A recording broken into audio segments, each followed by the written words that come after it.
the words You she's already know using. I've prepared people.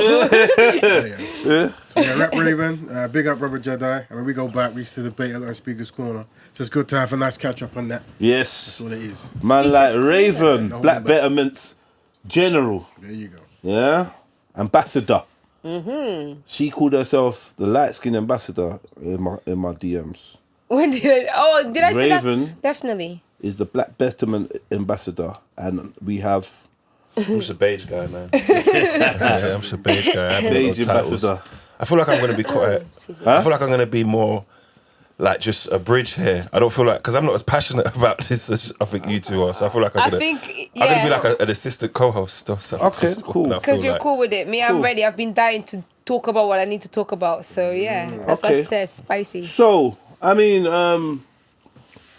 first and foremost, I feel like there's been some conversations around racial identity, identity politics, you might want to call it. And I thought to myself, how can we facilitate a good conversation? Me and Raven had some exchanges on a post that I made. A post, basically, is a post that I've got that's gone viral. I don't know, it's close to like 250,000 or 500,000 views on it. Big up yourself. Look who's back. I know, we got Tony back. Tony Rose. Tony Rose is back. You can't keep him away, can we? Definitely roping him into it. I know. He just can't stay away. He loves a bit of summer.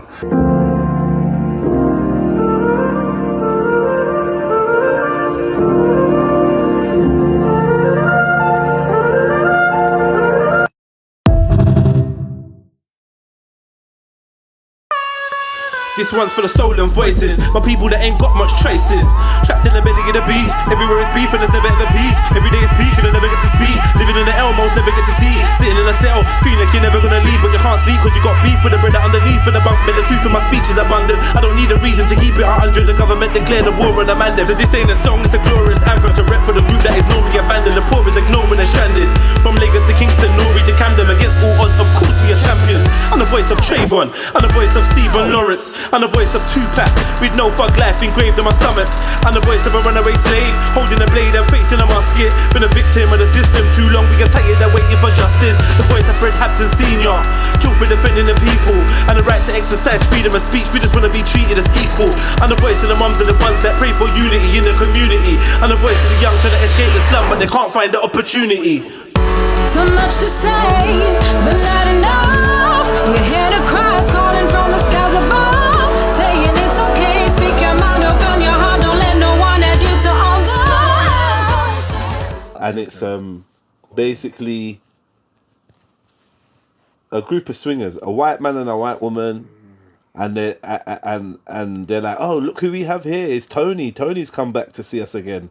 And then the white man's like, yeah, Tony can't get enough of Summer, and Summer's the chick, right? And then like Tony's all up on Summer. Tony's a young black man, and there's a lot of comments on it, like, you know, oh, this is post-traumatic slave syndrome, him sleeping with the white thing or being used as like some kind of buck by the white couple. Other people just like, yeah, it is what it is, choice is choice, and you know, some good conversations was coming from it. And I said to Raven, like, we should probably like do a pod on this, and he was like, yeah man, let's chop it up. So a couple months later, maybe 2 months later, we're here, we finally synchronized our calendars, and we're gonna like talk about some of these things, do you know what I mean? But first and foremost, I mean, let me ask Raven, man, and like, you know, don't be intimidated by the sea of beige around you. Because I got you. You get me? The sea of beige, right? But is he not beige Include too? yourself.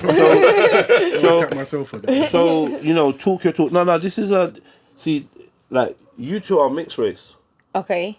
and brother Raven is black like me. Are your parents both dark skinned? Well, one's light skin, one's black, but all my grandparents are black and all my great grandparents are black. So one of your parents came out lighter, even though he has two dark parents. Yeah, that's a phenomenon that people don't really know, that a light skinned person can produce a light skinned person with a darker skinned person. Yeah, no, that's facts. I mean, Yeah. even though I'm mixed race, there's a lot of variation of color within my siblings as well. Okay, cool, nice. So let's start with the elephant in the room, so to speak. Not to say there was one, but let's start with your views, Raven, on the pros and cons of interracial relationships. So I think for me, before I always talk, because usually when I talk, because Jedi will know this, because we've been adversaries in debates. Yeah.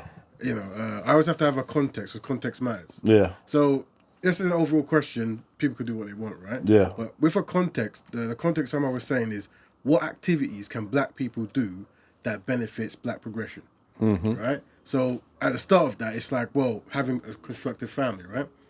But then it's like, okay, well then, if you're picking a partner, are they from the same cultural group, a community group? That's beneficial. So if you're asking like the pros of, you're saying the pros of what, interracial relationships. I think it's the pros as in the basic ones, like you're a free person, and with your freedom, your perceived freedom, there's no rules telling what you can and can't do with in your bedroom or your marriage and your wealth. Yeah. That's pro, as in, because the thing is, if you try to tell someone not to do something, that's going to make them want to do it even more, right? Right. So that's the pros. Yeah, the problematic thing from a black. So the pros are exercising your freedom. You got, as in, you live in a place where you can do what you want when you want. As in, you can marry who you want, and there's no law saying that we're going to arrest you. So that makes interracial relationships a pro? That's a pro of that. That's a pro of that. I wouldn't say that makes it a pro. What's the opposite of freedom? As in like. Wouldn't that be like slavery? Yeah, as in like you're limiting someone's choice. They don't have the freedom to make choice. Oppression. Like arranged marriage, forced marriage. So it's anti-oppression then. I guess if you want to put it that way, maybe. As well. Yeah, as in, yeah. So the thing is like this, right? I think there's a value in people being able to pick who they want to marry, but once that value is there, once that rule set is there, then it's okay. You have people who have ideas of what the best type of marriage is for their community, and you express that. Listen, the big problem when it comes to race and culture is that people think that race and culture are the same thing, or that culture is only affected or impacted by race. It has nothing to do with that. And the reason why I can say this is because, yes, my mom is white, but she's Angolan. So culturally, she's African. She is. When I see some people walking around here in England sometimes, I'm like, bro, my mom is actually, quote unquote, more African than you. And I'll explain to you why. From the values and morals she upholds, from the way she educated us, from the way that she lives her life, from the way that she speaks, the way that she dances, the way that she cooks, everything about her is Angolan. Yes. Listen, my mom learned to dance when she was young. She dances all the traditional dances. She speaks some of the traditional languages because culturally, although she's racially white, culturally she is Angolan. So it doesn't really come down to so much the race. It really comes down to the cultural compatibility. Because I'm mixed race, but I can't say to you that I'm like half Portuguese, half Angolan. No, I'm only Portuguese by birth because I was born there. But even in Portugal, my mom stood out because she didn't speak like the Portuguese people. She had never been in Portugal before. She was not born there. Portugal is not her land, even though her ancestors were. So her being with a black man didn't take away from him his Angolanness. He didn't dilute his African pride. Didn't do nothing. What do you think? Do you think Dinalva's mum is African? Like from what she described? No. I think she's culturally African, but I wouldn't say that she's a African person in that sense, as in she's ethnically or racially. Yes, that's correct. African, right? And once again, that's the freedoms we're talking about. But I always ask this question because I make it very particular. I'm talking about black people, and so I have to start with the shock. So, and I think in the quote was a shock, and one of the things is unfortunately, I don't think black men have recovered from being conquered by white men. And this is a statement that causes a big, like, whoa, that's a strong statement. But the thing is, if you uphold that and you believe that, then the question is, what is to be done to actually progress, to actually recover from such a ma'afa or a holocaust or a thing, right? And that is, you need to get your basics. And the basics that we're saying is black family, black health, black economics, right? So the question I ask is, as fantastic as that is, how does a black person not marrying a black person benefit black people? But how does it benefit black people? A black person marrying a black person, what does that mean? Very good point. So what it is like, That tennis, isn't it? No. We don't want to hold the thing. We don't hold the thing. No, it's cool. I'm enjoying this. I just caught me and Chinx doing the same thing like that. So, I'm enjoying this. Go on. So the thing is, it's like there's things you could describe as a generational wealth, right? As in, like, you know, you can say that if you can go to certain community groups, which one we were talking about this before you came, which one has historically struggled for certain reasons. No matter which line you go in, when you just stay back for a few minutes or a few months, a few years, and you rattle things up, you realize, unfortunately, people who are identified as black, who are viewed as black or identify as black, seem to be somewhere at the bottom, while people who are close to identify as maybe European, white, Arab, whatever, go close to the top. So the question is, what could those people do that's beneficial for that? So a black man marrying a black woman is definitely beneficial for the black community. Definitely beneficial.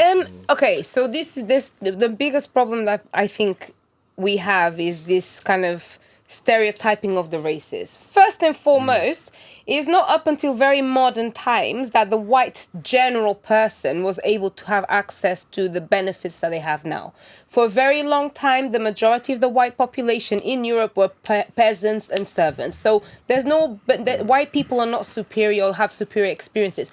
Black people, Asian people, Middle Eastern people, Arabs, whatever, whoever that is not of the white race usually tends to project that feeling of they have a privilege or they have a superiority. Because before the white race was the one that was historically ruling the world, it was the Arabs, you see? So it's all down to the historical perception that we have of the whites. But when we really look at the nitty-gritty of it, the white people, they're not all privileged and you know, they haven't lived a better life. Poverty exists in the white world. And not only that, also, when it comes to the black race and to blackness, I can't lie to you. My blackness does not come from somebody that believes that they were conquered by the white man. Actually, my family, my black family, does not identify with slavery, does not identify with being exploited or oppressed by the white man. Actually, I come from a black side of wealth. Was Angola not a French colony? Portuguese colony? Yes, but so how did they? So what that kind of colonization was it like? Was it what's the word? Was it with consent or something? So this is not the thing with colonization. Even when you go and you speak to the people, to Angolan people, and to even when I speak to my aunties and my uncles and stuff like that, they explain that actually when Angola was colonized, it wasn't a whole thing of like, oh, the white man is here and slavery and this and that. There were people that were treated as servants, but then there were also those who were actually middle and upper class in society. It was just normal, except that you had another country that's come to put in the infrastructure that was meant to make the country grow. And in fact, Angola was doing much better, was much wealthier when the colonizers were there than it is now. And it is the truth. And you know what's even crazier? The Portuguese government dictated that any wealth that is generated within the colonies is to stay within the colonies. They were not trying to take it out. And if you see, England has benefited a lot more from their colonies than Portugal has. That's why the colonies are now the ones that are colonizing Portugal, because actually it wasn't a whole matter of like we're the master and you're the slave. That's the misconception that people have. That's why there was no Portuguese slavery. There was Portuguese slavery, the same way that there was Arab slavery. And was it in Portugal? Was it in Angola? No, it was. They were taken to Brazil. So, okay, so now were slaves that were taken from Angola to Brazil? Were they picked based on their height, strength, or color? I believe they would have been picked on their social status. Because there are still families, because this is the thing about slavery. People think that slavery was like, oh, the whites have come to Africa, they see a motherfucking black person, they go pick him and send him to Africa, to America. It is not like that. A lot of the time, these were deals, because even within African slavery already existed. Even you can see now, when you go back home, there are people there that are basically working for free. Servitude is actually something that is normal. But we're not talking about servitude, though, are we? We're talking about slavery. Yes. We're talking about chattel slavery, a specific type of servitude. But slavery already existed. To the person who was a part of the deal, who was at home and then got picked up and taken away, it is that way to them. Yes, and I'm not disputing your point. But it wasn't just the white person. It was the white and the black. All of these things don't happen just because the white people came without any help or support or any kind of given this. You know what I mean? The thing is that we've got an answer for this, right? And what you're saying, I can't deny those facts, right? And there are a lot of questions were thrown. You can't deny any of those facts. Well, no, I could deny a lot of them as not true, or a perspective from a separate group, right? So let me be clear. So a lot of the things I say might be quite shocking, But when I talk about black people and collective, I talk about collectivism, right? So you first started saying that there's poor white people and rich black people and this kind of stuff, right? And we accept this. But when you look at black people as a collective, from that standpoint, as a collective versus say Europeans or white people as a collective, black people are still struggling, right? Are not as in a collectively better position, right? Historically or today. Okay. So that's either true or it's not. If it is true, the question is what is to be done about it. Then you went on to talk about in Angola, when people were colonized, actually the country was doing better. Now I can say when you divide a country up and you start splitting certain things, you can say maybe so, right? But the truth of the matter is, being identified as black, sometimes the pain and suffering of black people, because we haven't recovered from being conquered, is irrelevant. So irrelevant, not as in whoever is speaking. But to people who practice black betterment, it is irrelevant, right? So the people who are kidnapped from the land, regardless if it was white or black who did it, they call them the Ma'afa, right? Is a serious thing. As in, you were robbed. They call them the what? The Ma'afa, right? That's the Ma'afa. Yeah, the Ma'afa, right? So Holocaust is what maybe Jewish people use for their. Word. Okay. Yeah. But from a Pan-African standpoint, they use the term Ma'afa, right? Which is what is that acronym? No, it's Swahili word for the Great Catastrophe. Okay, cool. Right, so it's but what it was is so they've been taken and they've been robbed of their culture from the Portuguese from Angola, right? Taken to Brazil. Plus, people have been killed and many atrocities that's going on. So if you say that now life is better. Well, what you've done is you've taken someone's life experience, a group of people, and saying that, well, that doesn't really matter because now economically in this region by these people, we're doing better. Yeah, but the problem is that everybody as a collective is associating with something that isn't the primary source of your history and your identity. Which is? The same way, which is even the fact that for me, because my dad was not a slave, my dad was not none of our dads were. I think it'll be a lot further exactly. So when people start to understand that your culture actually comes from an identity of regality or an identity of wealth, then you will know that you are not a slave. Even from how so it's a mindset thing. It's a mindset thing because everybody wants to say, "Oh, but slavery." But before slavery existed, we had culture, and slavery is a small window in comparison. Yes. But the ramifications of slavery. Because people choose it to be the case. But I think. What she's saying there's a science there. What I'm saying is, unfortunately, the people who are identified as black for whatever reason collectively haven't recovered from the processes, which could be colonization, neo-colonization, enslavement, Jim Crow, apartheid, whatever it want to be, right? These things that seem to tackle people that they've identified as black has a massive impact. And the question is, and once again, I say very shocking things. You must forgive me. And this you don't know this. because where I go, you ain't shocked us yet. I have to walk down Let's the go street. there, man. I'm still waiting. You got to walk down the street after this.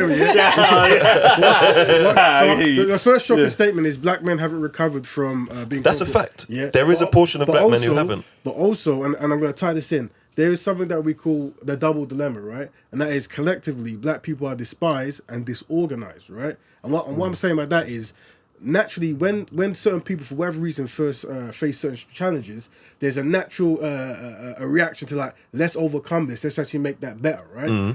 It's only when I look in black communities where I see certain conversations where they say like, it's not that bad, if you view things differently, it'll be differently. But then, after we've said that, we then have a whole conversation about struggle and pain. I'm like, so then, which is which, right? And the question is, what are we actually tangibly going to do to actually find solutions? I think it's an education thing though, because I think that the detriment more is the per se black man's mindset. Yes. Because if I'm a black man and I have your mindset of wanting to progress black people, and I get with a billionaire white woman and I start funneling that money into assisting black people with things, the person who I'm with doesn't affect that. Do you get what I mean? That's like being a pro-black leader with a white wife, which I think you agree with, right? I understand I understand the aesthetics though. Let why me that just would be look more shocking. I disagree with these concepts, right? But the way sometimes you need a bigger context, right? So for me, be very specific. I practice a lifestyle called black betterment, right? And that's black people helping black people on black issues. Because if you don't have certain rule sets in place, what will happen is you'll have non-black people leading over black people. Because if they mean good for the black population, like kind of like what Dinalva was saying about the Portuguese and the Angolan, then what's the problem? They've brought Angola forward. Good arguments. No, but it's about the person though, because if you're going to allow them to do that, you know that. Like no matter how good your message is, to some people, just because the way you look, this ain't gonna. So you can't be in charge of this. Do you get what I mean in terms of? Because I hear what you're saying that a black and a white person, or a black person who's leading a black organization, but that don't mean that the white person he's with should have any say over what's going on in the black issues. Yeah, exactly. There's a separation as well. Well, it's like this, right? I would say this: there's black betterment from a complete standpoint and a casual standpoint. So people who practice a casual standpoint of black betterment, you can do what you want. There's no rule sets of things that we're going to be observing. But the thing is, if you practice a complete version of black betterment, you know that everything you do is going to be scrutinized. You are the walking billboard of an idea. And unfortunately, without guidelines, because of the world we live in, black people, particularly black men, will find themselves going down a certain path, and that is when it comes to giving awards for the 10 greatest black men who have done community work, they're going to go get their award, and who's going to be with them? A white wife. And people can go, oh, it's coincidence. But when you remember back they did the Dole test, right? And whether you do it in Portugal-speaking countries, French-speaking countries, English-speaking countries, Irish-speaking countries, everyone agrees that the bad and the ugly doll is the dark-skinned melanated, right? And the white one is the angel and the goodness. Everyone agrees. I've seen the data, right? The idea, the mindset of white supremacy or the caste system runs around the world, even in Asia. And that. There you go. Light is inferior. Dark is. Let me land because this is why rules are important, right? So that means. So when we say we're giving a person a freedom to choose what they define as beauty or good or whatever it is, we might think that we're making a choice that comes from a good place. But if we live in a world that has that history, when we're picking the most important decision of all time, which is your life partner who you're going to give your wealth and life for, then you might pick based upon that bias that you don't know you have. I'm sorry, I could just have to jump in, and I have to completely and utterly disagree with that. And let me explain to you why. My dad, when he moved... Don't personalize it. No, but I'm going to personalize it because I have a visual example of what I'm trying to say the solution to the problem is. Go ahead. My dad, black, big, strong black man, very scary looking. Yes. Even though he was amazing, very scary looking. And what do you mean by that? Big. What are you trying to say? So basically, I'll tell you, my dad was a very intimidating looking person. He looked strong, he looked tough, he had an angry face like a pit bull looking. And I'll tell you what it has to do. Wow. I'll tell you what it has to do. Why that's important. Because when he moved to Portugal, he moved us to a village in the middle of nowhere in Portugal where there's only white people. Yes. Now you would expect the reaction to a person that looks like him to be all of this, inferior, this trash, black, this. No, it was complete opposite. It was utter respect and admiration. Why? Because of how my dad carried himself. Yes. And that comes down to your substantial identity. My dad never told us that being black has anything to do with slavery. My dad instilled in us the identity of blackness. You're personalizing it, man. But I'll tell you, because when you personalize it's okay. you dismiss the factual stuff I understand that, but it all comes down to the fact that it's your mentality. If you think you're inferior, if you think you're less, if you think people are going to do this and do that, you're not going to empower yourself because you think, I'm hard done by. But education is important. How you carry yourself is important. But what if you don't think you're inferior, but the ruling class do? Or the majority of that village that you've moved to do? Then that would say that no black person should be successful in this country, which is not true. Sister, you're dropping very important knowledge. But sometimes we're talking about collectivism, right? So it's like, it's like if you're in a football team, you have to know that even though the Pele and these people, they're very, Pele, of course. These are very skillful people.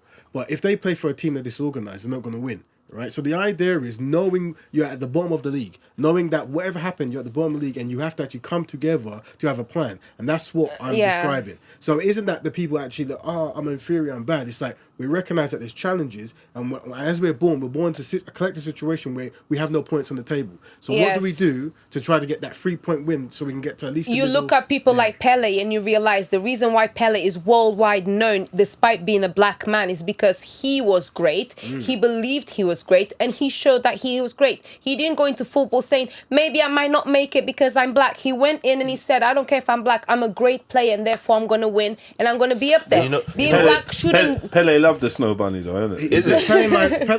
I mean, in Brazil, Pele's very important because Pele married, I think, 5 times, and not one was to a black woman. Yeah, he loved the snow bunny. So what I'm saying is that, but Brazil, they have something called Ham's Redemption, right? And this concept of where, it's better for black people not to marry black people. That's crazy. To marry white people. So that way you don't exist anymore in the future time, making Brazil a perfect homogenized. Yeah. So what I'm saying is, black, no matter which way we say, and what we're doing is... And I don't think that's true, actually. What we're doing honest, what we always do here is demonstrates the point that black people, unfortunately, are collectively inadequate. And that is... that's fact, you think? Yeah. So let's just break it down. So what it is you're never going to have a time where black people come together to discuss solutions, and we don't bring up marrying outside the group or forgiving outside the group or working in unison. But if you go to other groups, because they're collectively superior, and it's very shocking what I'm saying, but follow me. Superior to who? I'll explain. Okay. So collectively, it's like how does a group operate as a collective? Right, so how do we organize our resources and do things that's for the collective best image of this particular group? I've seen other meetings, I've seen other discussions. Whether you want to spice it out, Arabs or North Africans or Asians or Oriental, whatever term you want to use, when they come together for those purposes, black people are not discussed. I can assure you. If black people are discussed, it's like, how can we get rid of them, right? But when it comes to black means, because we've been thoroughly conquered, remember, thoroughly conquered, right? But the first thing we're going to mention is how can we include other people who historically have excluded us, taken from us. And I say, you know what? Maybe you're right. Maybe these other groups love us tremendously. And I say, let's give them a window to do something that we actually asked for. Let's talk about something like reparations. No, we don't talk about that. So we want to join. One thing I remember is being part of an organisation, a budding young organisation, and with really noble intentions, which was to try and highlight and investigate strategies to assist the black youth, in London. In terms of the violence, I think that's a more pressing issue than where you throw your willy, personally. Right. But what we found is a lot of resistance came from other people, and a lot of disruption came from other people. Where we'd be chatting about it, we'd four would be chatting about it, and a white guy would come up, or an Asian guy would come up, or an Arab guy would come up and be like, but why are you lot just talking about black youths and rare? And what about us and rare? Or can we get involved? Or how can we? And it was almost like I feel like they felt excluded and enraged that you dare to highlight something that maybe you wanted to highlight. It's like you didn't have the right to highlight it. And just to say that I don't see no Indians, or I don't see any of the other people that were also enslaved by the Brits demanding for reparations. What did they do? They just said, shit happened. Well, a lot of them got reparations. No, but they did. But a lot of them got reparations.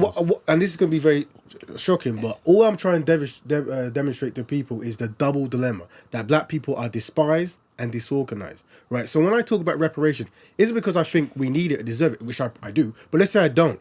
It's more to demonstrate that collectively black people have no friends. Individually, you're going to have a wonderful brethren, whatever. Wifey, but when it comes to a collective group, as in if you could go to their land or their place and be, no.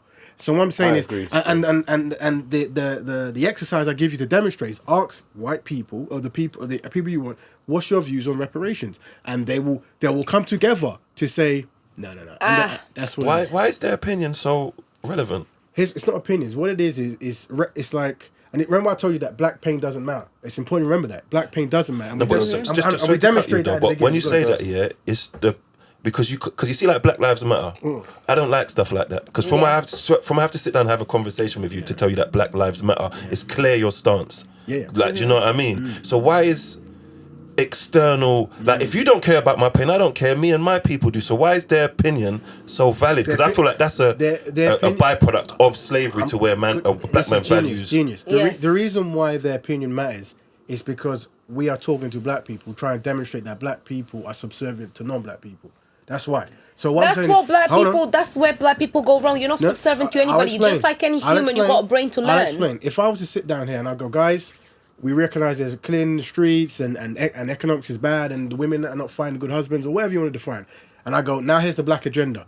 We're going to try to maximize black men marrying black women. We're going to try to maximize black businesses. We're going to try to maximize schools teaching these kind of ideologies or whatever it might be, right? Someone's go, hold on a minute, what about? And then they'll interject another group. And so what I have to do... Like a black person? Yeah. Or? So here's what I do everywhere. And Jedi says, I use truth, logic, and pity to make people stop, think, and then when they think, we throw information. Because if I just come out and say, yeah, man, it's all about black love, black, people go, no! So I have to go, because we're collectively inadequate, and we're at the collective at the bottom, and I use demonstrations, we have to have a very particular way. So we have to have a mitigating circumstance of why we are the way we have to be. So for example, maybe from a collective standpoint, every community should do a certain thing to each other, right?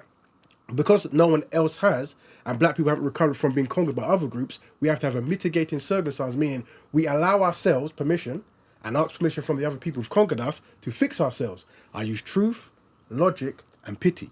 You see, because if we don't use those three things, black people will self-sabotage. But you don't need permission. No, we do, because of black people. So if remember, I practice a lifestyle. But then that's self-pity, that's self-victimization. Remember, everything has to come from a strategic standpoint, right?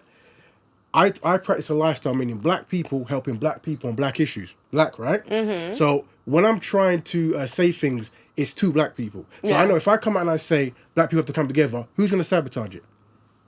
Black people. So you have to let black people know, you're actually sabotaging what we're doing. And they go, yeah, but I'm sabotaging because what you're saying is anti-human, anti-kumbaya, or whatever, anti that. I go, not to worry, because we're at the bottom and other people have put us there and they collectively don't necessarily care where we're at, we're giving ourselves permission to move forward. And that's where it comes from. Listen, I got to tell you, so now, because I'm 50-50, I'm black and I'm white. Right. I have a white mother, which gives me... Yeah. And that's we're going to unpack that statement. Yeah. Very important statement. Go ahead. Yeah, and I'll explain to you why that is important to me. Because through my mother, I actually have access and the ability to see another side of the world that a lot of the time black people are not privy to, because everyone has certain cultural separations naturally, right?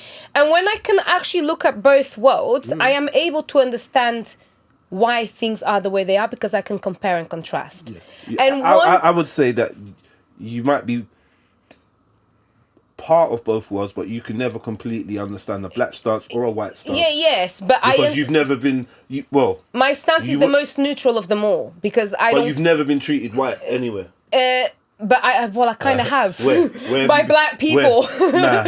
We treat it as mixed race. We might treat you as mixed race, as foreign, but not as white. No. Yeah, do you know what I mean? She's speaking from a personal experience where you're supposed. The white will say you're black, and then the black. I agree with that. And but what I'm saying, it's not white, right? Yeah, and it's not black. And the same way that, it's the same way. So this is the thing, and it's the same way that now, when I can look at both sides of the coin, where I can actually have access to both worlds, I can understand why certain parts of the white culture may seem more successful, why certain parts of the black culture will be more successful, what the detriments are for the whites and the detriments are for the black people. And generally and universally, the main issues that I can see for the black community, and is what I actually work on, because I work with the black community, being mixed race and being half white, I actually support the black community. And education is one of the big problems. The mindset or the self-identity is another problem, and parenthood is another problem. And parenthood doesn't come down to who it is that you're having kids with. It comes down to your morals as a parent, because then you don't give your child vision. You don't give your child the guidance for them to know that education is important. Education is not going to university and going to school. Education is the ability for you to learn, to expand your mindset, to expand your knowledge. And when you then are able to expand your knowledge, you'll be able to find the truth. And the truth is that black people are not inferior. Black people are not poor. Black people are not broke. I've known this from the moment that I was born, because thankfully I've got a great example of a black man in my life that showed me the truth of what it means. And because black people don't see that truth collectively in this side of the world, I believe, it's not actually in Africa people feel the same way that you do, because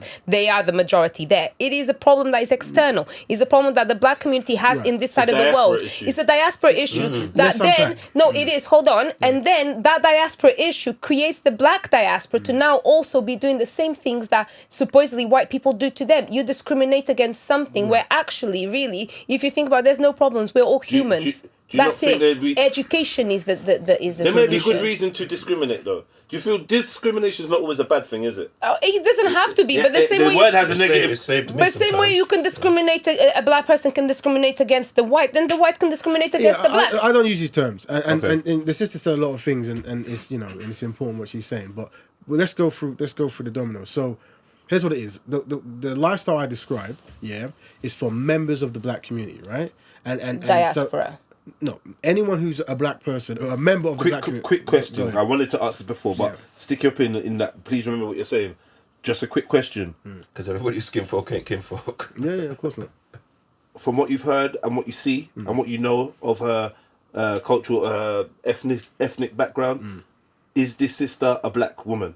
I would say that the sister is in the black community. That's how No. I asked. No. So for me personally, Is this sister a black woman? no, for me personally, I don't do the I name someone thing, right? From your opinion? No. So You have an opinion on it, though, don't Am you? I black or not? Yeah. So for Can me, I say the N word? no, Factually speaking, Oh, you're I would shit. say, I would say, Am I allowed? Definitely not. I would use a colloquial term that she's a black sister, right? But what's important is, You would what? I would say she's a black sister, yeah. Do you say the colloquial term? Yeah, no, what I'm saying is this, me personally, I don't, because the thing is, you could call yourself biracial and be part of the black community, right? You could call yourself black and be African, black and be from the diaspora. People use terms because of how they see things, right? So the black community moniker is open to those of mixed heritage. Yeah, so for me, I use the term the ABC community, right? The Afro-Black Connected Community, right? So meaning if you're from the diaspora... ABC used to be African Black. Yeah, well, yeah. I thought it was in the... This man knows. So I thought it was in the LGHD TV one. Yeah, so cleaned it up. what I'm saying is everything has to be branded. Yeah, everything has to be branded. The thing is, you know this. You can literally have a 2-hour discussion, debate, argument about who is black, who isn't black. Yeah, right? yeah. Facts. It's a waste of time. Yeah. So what I'm saying is, you're either in the black community or you're not. And the term I use is the ABC community, meaning African or Afro-Black connected community, I like right? that. And that way, it's like, okay, we can move on now. This comes from market research of how to deal with humans. Because I know if I go, you are black. Whoa. Hold on. contradicting. One second. I'll explain, but go ahead. Whoa. Okay, so Go ahead. where does the Caribbeans come into that title? So when... Somebody that's staunchly Jamaican, like our brother. I'll explain. So when I said Afro and African, right? The ethnic groups in the Afro-Caribbean, the ethnic groups are known as Afro-Jamaicans, Afro-Dominican. Is it? Is it That's- Afro? that's or what- African? Who coined those terms? These are terms that were coined, just like black was coined back in in that kind of stuff. But what I'm saying is, if you could, not that Wikipedia is a source of all truth, but if you look at the ethnic group of the Caribbeans, there's Afro-Caribbean, Afro-Jamaican, Afro-Dominican. That is a person who is of African descent in that region, right? So why is it not African Jamaican? But that's what it is. You can, because Afro-Americans, Yeah. they're changing that to new things, whatever. Yeah. Afro-Americans used to be called Afro-American. Yeah? Yeah. And so that was an option, but then they extended it. For me, what it is, people get, we talk about names forever, right? Yeah. I'm saying that whether you're a diasporan, someone born on the continent, someone with one parent, or a historical admixture, you're part of the ABC community, right? Which is synonymous with the black community. And we move on. Because what will happen is people talk about who is, who isn't, right? Yeah. Now, here's what I say to you, sister. This is the point I'm trying to raise, right? Were you ever allowed to walk into the white community and go, I'm a white person? Were you ever allowed to do this?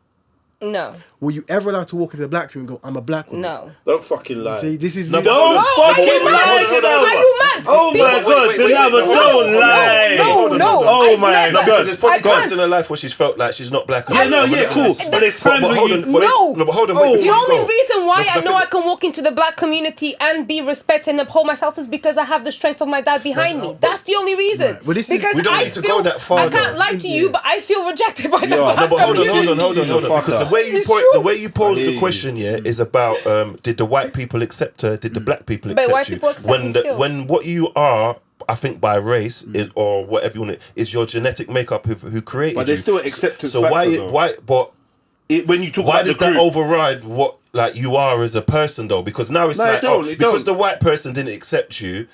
That now you're one of you're us. you must Why is be the white black. person's opinion so valid? Yeah. Okay, I'm not no, accepted you know either why? way. Because these labels that we're looking at is really about belonging to collectives. Yeah. It is about For so you- cool. No.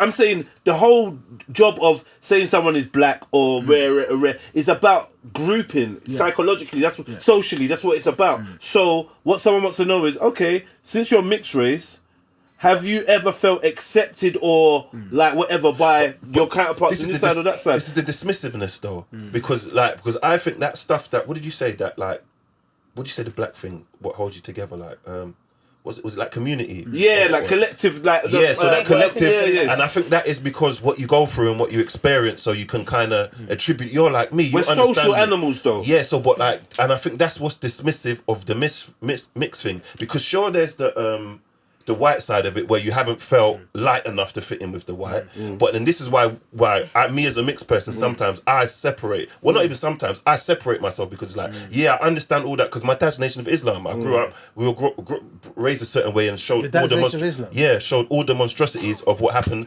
to white people. I mean, what white people did to black people. You get what I'm saying? He's like, can we go back? But he's made an assumption though, but it's going to be disputed in a minute. Anyway, so like, right. What was I saying? So like, what you've been through, I think, groups you, innit? It's like my mates from my estate, they think they're just because they're from my block is stupidness. No, but we've been through stuff. My friends died. We've got bonds. We've been through stuff in life. So I'm grouped because of our pain and our struggle of what I've been through. Yeah. So as a mixed person, there's a different layer of the struggle added of where I weren't accepted here and I weren't accepted here. So I group with mixed people on that understanding. Because what we do is we remove ourselves and we go, hold on, and that's both of you are racist. Yes! Like, you get what I mean? for real? Okay, Yeah, We some things that remove you would say that ourselves. you might not see, and some things that they say, and I go, but hold on, this ain't even about racism. No. This is about this. Something just happened to you by them, and you two have a problem with each other. Because if you had a problem with racism as a whole, you'd be as forefront for every racist issue. So you Because think a man will say, you think black people can be racist? Oh my God! not systemically racist. Yeah. I mean, like, say for example, who's They are because racist. people like to add power to it because we had this discussion. Me the and other day. Raven disagree, right? We can't be racist, innit? Are you mad? Innit? No, not as. Are you mad? Sorry, not carry as you on. Carry on. I just wanted to Okay, say you that. go. let the and brother- then I just let me wanted to jump go, in. sorry. Because it's important, because what you're saying is important, because this is part of the challenge we have to fix, right? Yeah, Like, yeah. Because when a black man Why'd has you say fix like we're broken? no, not you. I'm talking about the The you're not system. broken. What I'm saying is, if I stand for the black community, and I'm saying that people biracial are from the black community, anything that you bring forward as a problem has to be fixed. Does that make sense? Yeah. No. You don't think? Yeah, so? okay, you're said acknowledging something, that there's you've said something doesn't work. And I'm saying that you're part of a community, and I'm saying we're going to ignore them. No, we have to fix it. To be So we have honest- to listen. Before we can fix it, we have to listen to what you're saying and then find solutions. Now, what you're saying... Yeah, you're right. So I have to listen more. Yeah. So what it is, I've heard what you're saying Yeah. for generations, and we have solutions for it, right? But obviously you don't know us or what we're about, whatever it is. So I'm just saying, but I've heard it before. Because it's not like a new thing, like an alien came down and gave you money. It's like, it's literally, you have a white parent and a black parent, and then you experience discrimination of sorts from both elements. Of sorts. Right? Racism from one my side. parents. Discrimination. Community groups, The right? whites have been Now- racist to you, yeah. and the blacks Now, have what I would say- discriminated. I would say Majority this. of racism I felt ain't from white people. No, I Thank hear you! that. Well, hold Yeah, on. But Chinese, may I you mean- unpack? No. Let me unpack. Hold on. Listen, This is Chinx, important. I'm so happy that you're here, beige But I'm boy. here now. Look, they're linking up. They're linking up. Let me Mixed unpack. race struggle I'm is with her real. on every Fusion. But sister, let me unpack, right? Here's what it is, right? There's no doubt you're gonna face discrimination, but what I see is, what you have is you have people of black descent, right? People who are black, right? And what's happened is they will feel or be aware of an oppression that's going on from, say, the dominant society, which historically was a white people, right? Now, what's happened is, because of that, they've developed first jealousy and envy of being conquered or whatever it might be, and resentment, which makes sense, right? And now there's a person that is seen as a collection of both, right?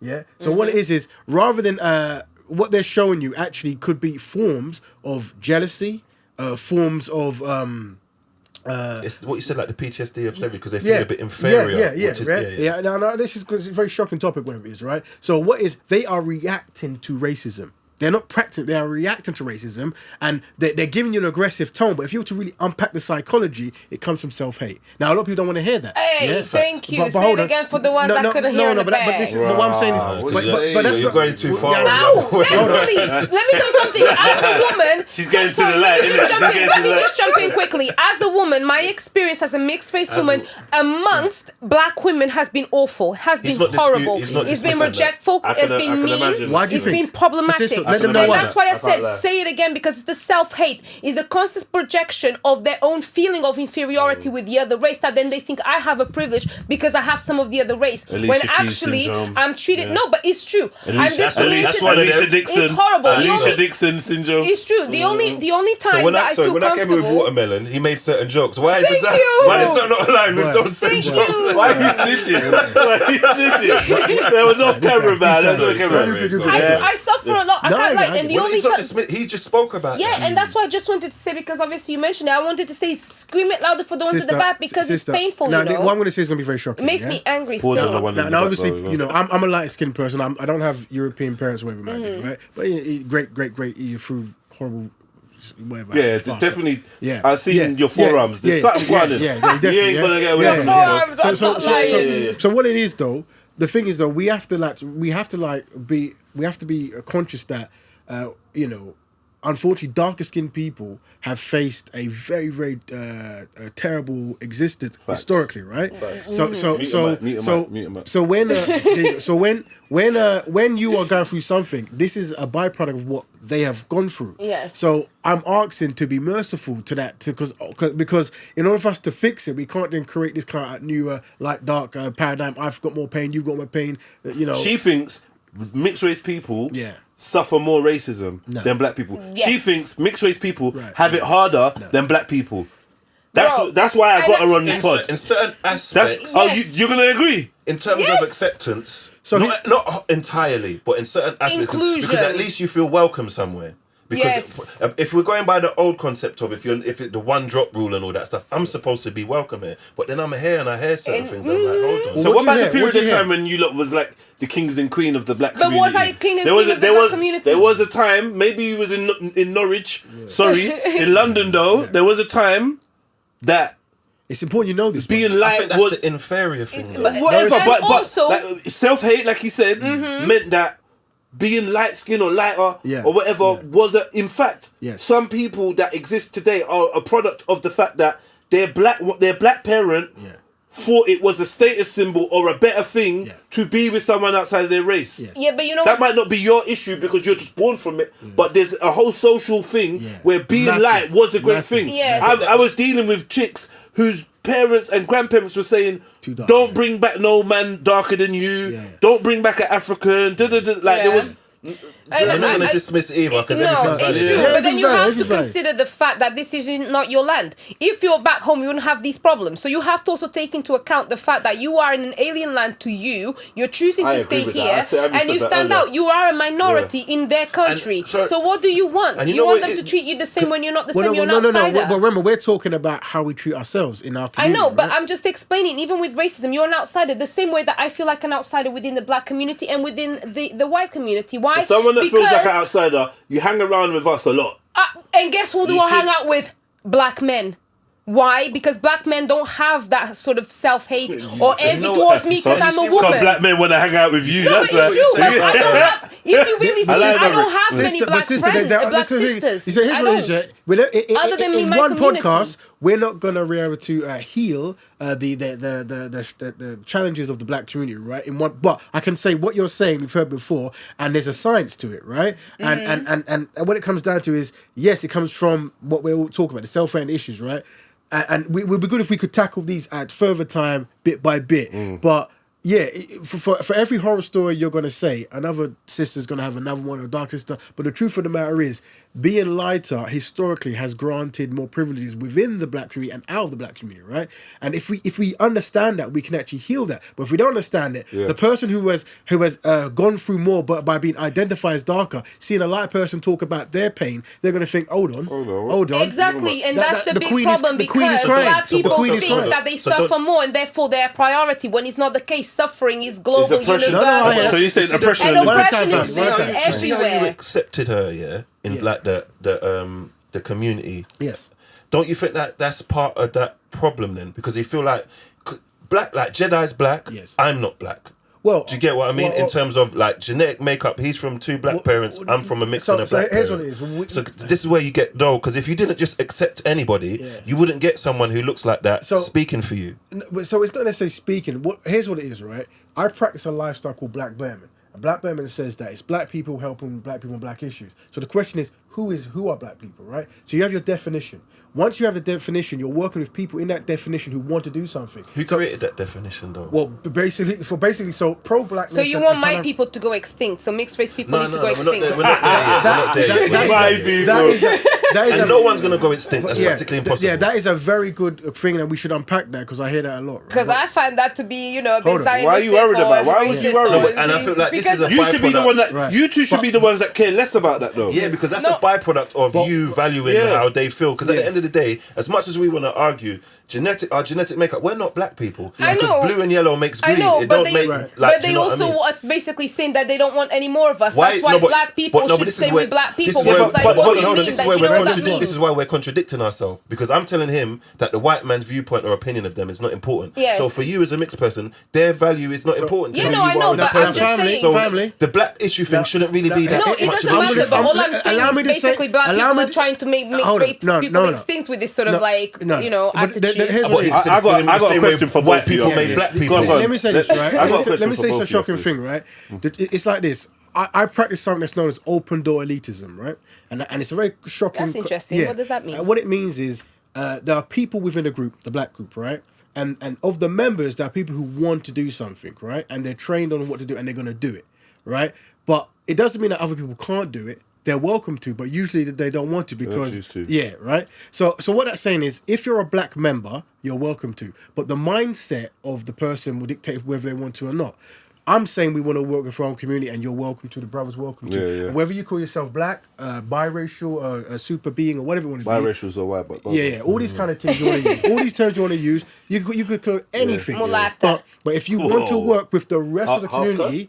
But what I'm saying is, I don't mind. But it's just what I'm saying is, some people, because of these historical issues that go on, we might never be ready for certain people to actually do anything because we're still arguing over who is black, my penis. Yeah, so I'm going to end by saying this, right? There's two types of meeting, right? There's a tactical meeting, right? And a traumatic meeting, yeah? I have tactical meetings. When someone talks about, you don't know how my feeling, or I'm too dark, or this, we didn't turn it to a traumatic meeting. We go, how you feeling there? How you feeling, son? You good? Or would you like, tell me about your pain? But we're no longer talking about how black people can collectively progress because the trauma's too much. So the people who I deal with, whether they're biracial or black or from Nigeria or from wherever, they've overcome that. They understand they want to collectively and they're ready to get to the work. Here's how we build a bridge, a school, and a vegan top shop or whatever it is. Do you know what I mean? That's it. Yeah. Go ahead, sister. I just think it's offensive to kind of dismiss even the fact that people, when they talk about, black people shouldn't be with white people, even the fact that you don't even take into consideration the humanity of love in those aspects. It's really difficult for a white person to even be with a black person because black people are very horrible to the white person that is actually loving the person that they're with just because of race. Even my mum, as a white woman, being with a man like my dad, as a black man, she also suffered discrimination from the black people, even her own community, because she was with a black man, and she still. Do you understand why? Can you give us 3 reasons why? Because she's white. Okay, 1 reason. But I mean, 3 reasons. Probably the post-traumatic stress of the 3 reasons why you think those black people. Because she's white. Okay, so my mum did nothing wrong. It doesn't matter whatever white people may have done. That's not her. Can you empathise with these black group that you identify with as well? I can't because I think this is a problem. No, and I'll explain to you. Because I feel like this. Because I can empathise with a white racist. I can understand their perspective. I don't empathise with any of them. Even if I don't agree, I can understand, and I feel like part of tackling and changing that, you have to understand what motivates them. Black people should never be Muslims then, because the Arabs went and bloody also enslaved them a lot before the whites. So what are we talking about? It is the truth. Go and do your history. So if that is the case, don't become Muslim, because that's not even your religion anyway. So what are you talking about? Took a sharp left. No, but it's true, because you can't be talking about these things. That's right. The problem is never going to be race. The problem is going to be culture, and it's going to be your individual mindset. If you have a mindset of delinquency, degradation, and the fact that you're inferior, then you will be. If you have a mindset of wealth, of progress, and that you have vision, you will go there. That is nothing to do with being black, blue, white, yellow, nothing. That's the problem. We are humans. We are not made of our color. And I know that for a fact because I'm mixed race, and the skin color doesn't mean anything to my abilities and what I can do. Can I say something? Right. I feel like one thing that I've understood from you is that being mixed race, where it should actually open your eyes, as you claimed, to the perspectives of both sides. In fact, what it's done is blinkered your eyes to the. You don't even have to care about the motivations or the mindset of the white or the black. You don't even have to care. Because everything you don't is even subjective. The objective truth is you're a human. That's the objective truth. That's the objective solution to any problem. Forget about your race. That's what she's saying. There's no problem. I don't have a problem. But what not I'm everything though, just that What last bit. what about we're all human? I'm saying this conversation, as many I've had before, demonstrates the double dilemma, and that is we are despised and disorganized. And this is the byproduct of that double dilemma, right? That we always going to talk about identity, pain, and everyone's human. But I remember what I said at the beginning. Other communities are more superior to us in how they process. I hate that, man. It's a good one. Remember, truth, logic. Hold on, truth, logic, and pity will make black people think. Because if I came in and I was talking normally, the passion will make people just not tackle the issue. And I'm saying that let us demonstrate within a conversation where we can have from start to end, where we focus on the community's needs rather than others and loving others. The needs are education and better parenthood. Others are better. I'll be real. I think that's part of the could have done problem, that. I feel like I've deliberately steered it that direction because it's better viewing. It is better. But I also know that we have the ability to like discuss this, get over that hump, and then.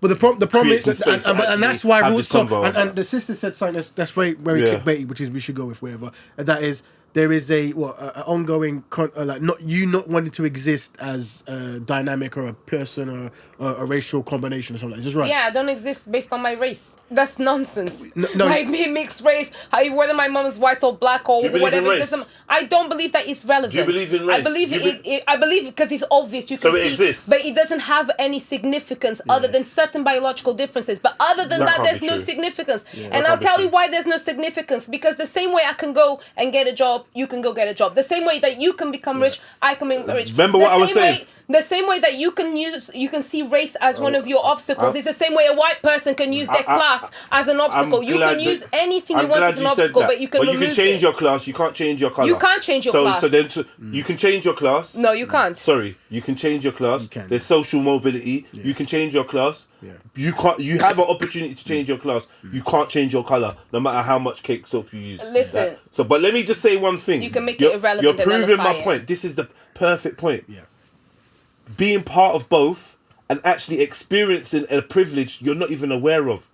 So you'd have the privilege to tell me that you can do anything I can do. Listen, yes, I do have a privilege because I can see the truth. Because you're never going to be treated like a dark-skinned black man. I don't have to be treated like a black man. You're never going to experience that, right? So you can say, oh, it doesn't make a difference. I got this job, you can get this job. But I'm a person that knows that even just by my last name alone, sometimes... Are you insane? My name is Dinalva. Yeah, I have an accent. Regardless of anything, I wear my natural curly hair. I know, Dinalva, but you more likely to get that front of house job than I am in the UK. And that's because of how I carry myself. Because gay black men get loads of jobs. No, but hold on, because you're right. Because they're gay black men. Okay, but he's still they're black. non-friend. You remember how you described your pops? Yes. Right. And guess what? Not everyone's as evolved as you. But listen. Not everyone is evolved as you as, oh, I don't mind and I'm... Some people see that big black intimidating man, and they have stereotypes. Some people do. What do you mean? But what I'm saying people is, of an alternative race. It could be even within our own race. Exactly. Yeah, but especially outside of our race, and those that have it in our race usually have adopted a mindset that has come from a colonial or historically oppressive system. For instance, we were talking about the black... I was talking about earlier on My Two Pence, the black divide between Africans and Caribbeans. And there's a documentary that was released, right? And one of them, what one of them was talking about was the stereotypes that were being given out about Caribbean men. Yeah? Their criminality and their promiscuousness and their culture being that, yeah? But I'm saying the stereotype was put out that it wasn't put out about the conservativeness of the Caribbeans, which by far is the majority of them in the Caribbean. But negativity spreads. Right, but that's what we're talking about. That's what I'm saying. But I'm saying when that's put out, the Africans that came here were presented with this. These men are roadman, these men are bad man, these men are gunman. That's where the Caribbean used to bully the Africans, no? Wait. These men are drug dealers, So a lot of the the generation that came here adapted the racist views of the country they moved to, and therefore had discrimination amongst themselves. Same way the Jamaicans, who had a long line of basically psychological colonization in their land, which was basically the Caribbean was infused with French and all European ideals, would see African aesthetics, African smells, African sounds, and see them as primitive. Right? So Fufu will get this because it's how it's presented. Right? Or do you know what I mean? The clothing would get this because you're wearing some traditional wear and you're not wearing Clarks or whatever. Or do you know what I mean? The stigma of Fufu was from white people, though.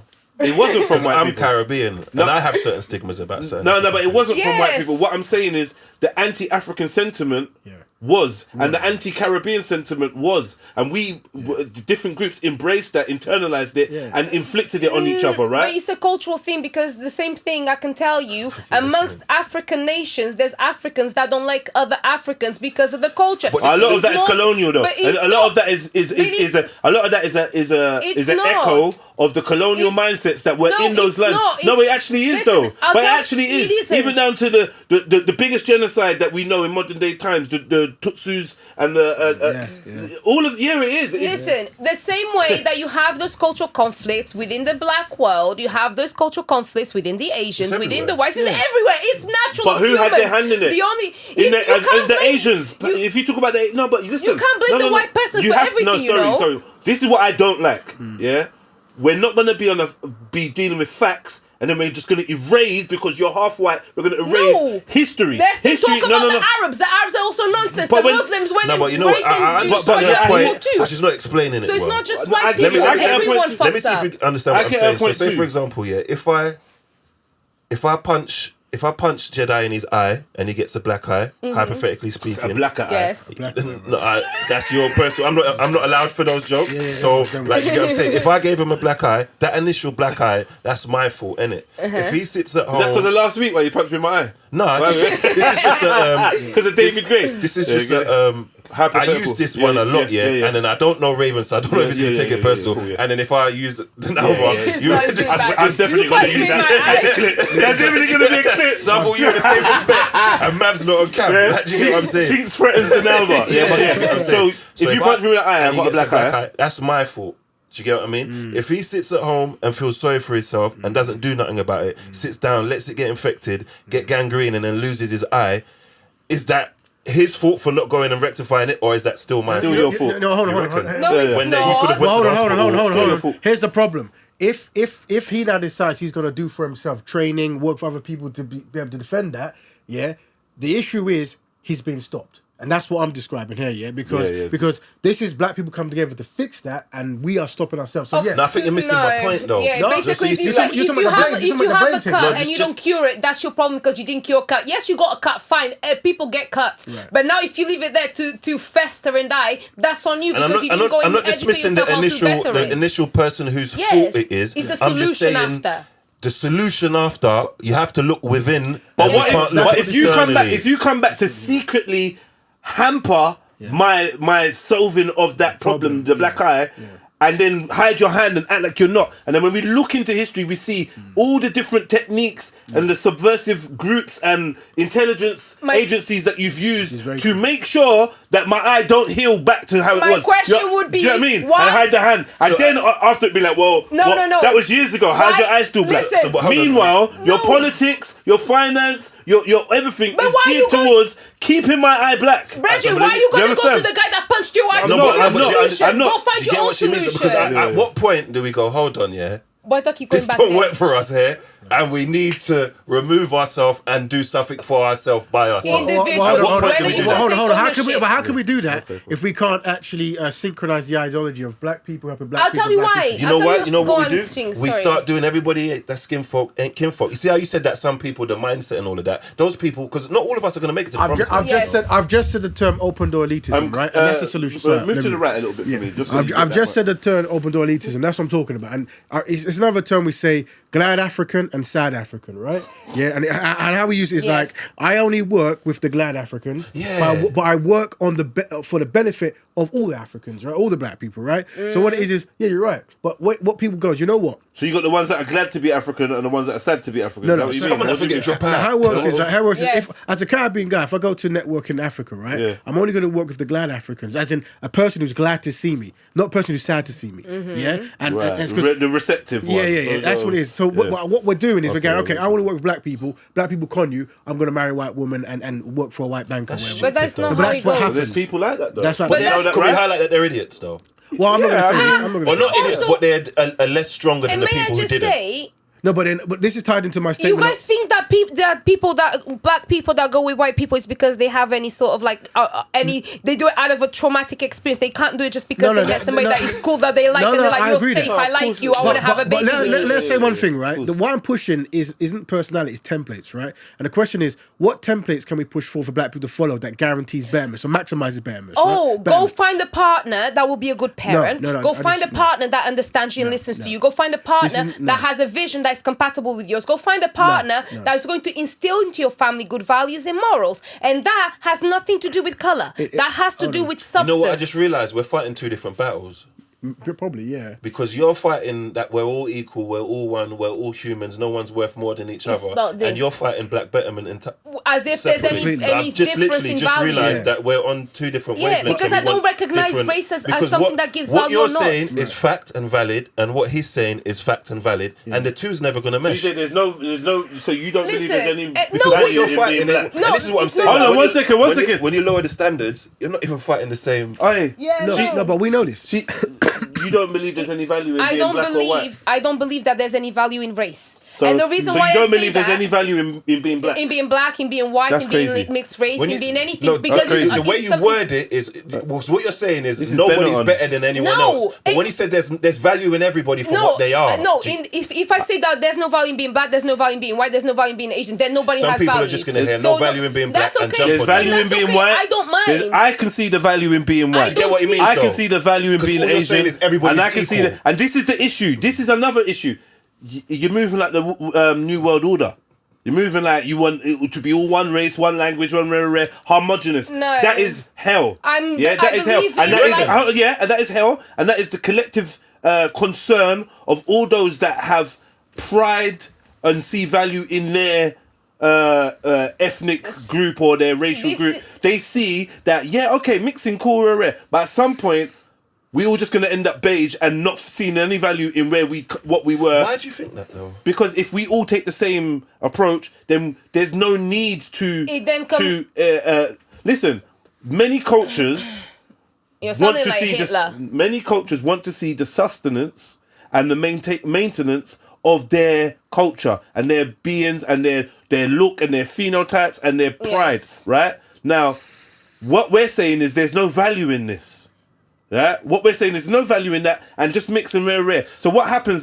There's groups that we want to travel to go and see, because of their individualist, their look, their thing, their whatever. Yes. And we appreciate that, and those people want to maintain that, and the mentality that takes to maintain that is, you know what? I want you to marry from that tribe. Traditionally, you marry from that tribe. They marry from our tribe. We take a daughter from there. They take a son from there. And rare. And we keep it this. I want you to farm this land or do this or rare.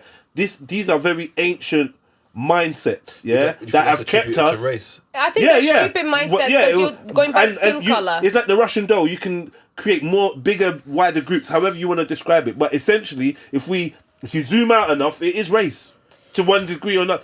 Not to say that race is the construct that we're saying it is, but these black lot have stuck with their black lot, and you can now go over there and see that black lot and enjoy what that black lot do. Even these white guys, they do. These Asians, these Inuits, rare. We don't want. I'm saying these conversations only happen. What I see when black people talk about solutions, right? And that's why I say it's a double dilemma. We are despised and we're disorganized. Yes, you say that. Bingo. That's what it is. Finally realised because you got two different dilemmas. Yeah, you say exactly. So what it is that's why I'm an open door elitist. But you got to close the door now. No. Because that's because you get rid of some double dilemmas. No, here's what it is.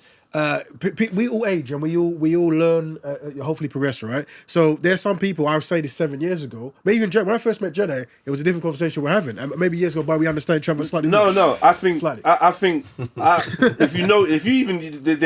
always agreed. Right. Yeah. But I always agreed. Yeah, it's the approach. It's perspective and it's the approach and it's words. Like for me, I could sit here and tell you that I'm not black. Yeah, I've so heard all this chat is very. Oh yeah, if you want to go, but if you really want to get Indians real, weren't really I ain't, Indians. I ain't fucking black, bruv. Like if you want to really get down to it, there you go, then. But we and you can say that, and you should say that. Yeah. It still doesn't mean that I'm gonna dismiss the experience of a group. Facts. Because I'm a part of that, and I'm a part of that. You are dismissing the experience. I am not. You are though. You are. I You am definitely simply what I. By saying that nobody has any race has value, I'm not dismissing the experience. And you know what? I am concluding that the experience in the long run and in your ultimate solution is irrelevant, and it is, and I'll tell you why it's irrelevant. Again, I speak from personal experience because my personal experience got me to become enlightened. Yes. I am not from this country. I am not of this country's race. My name is nothing to do with this, and yet I still managed to do so much.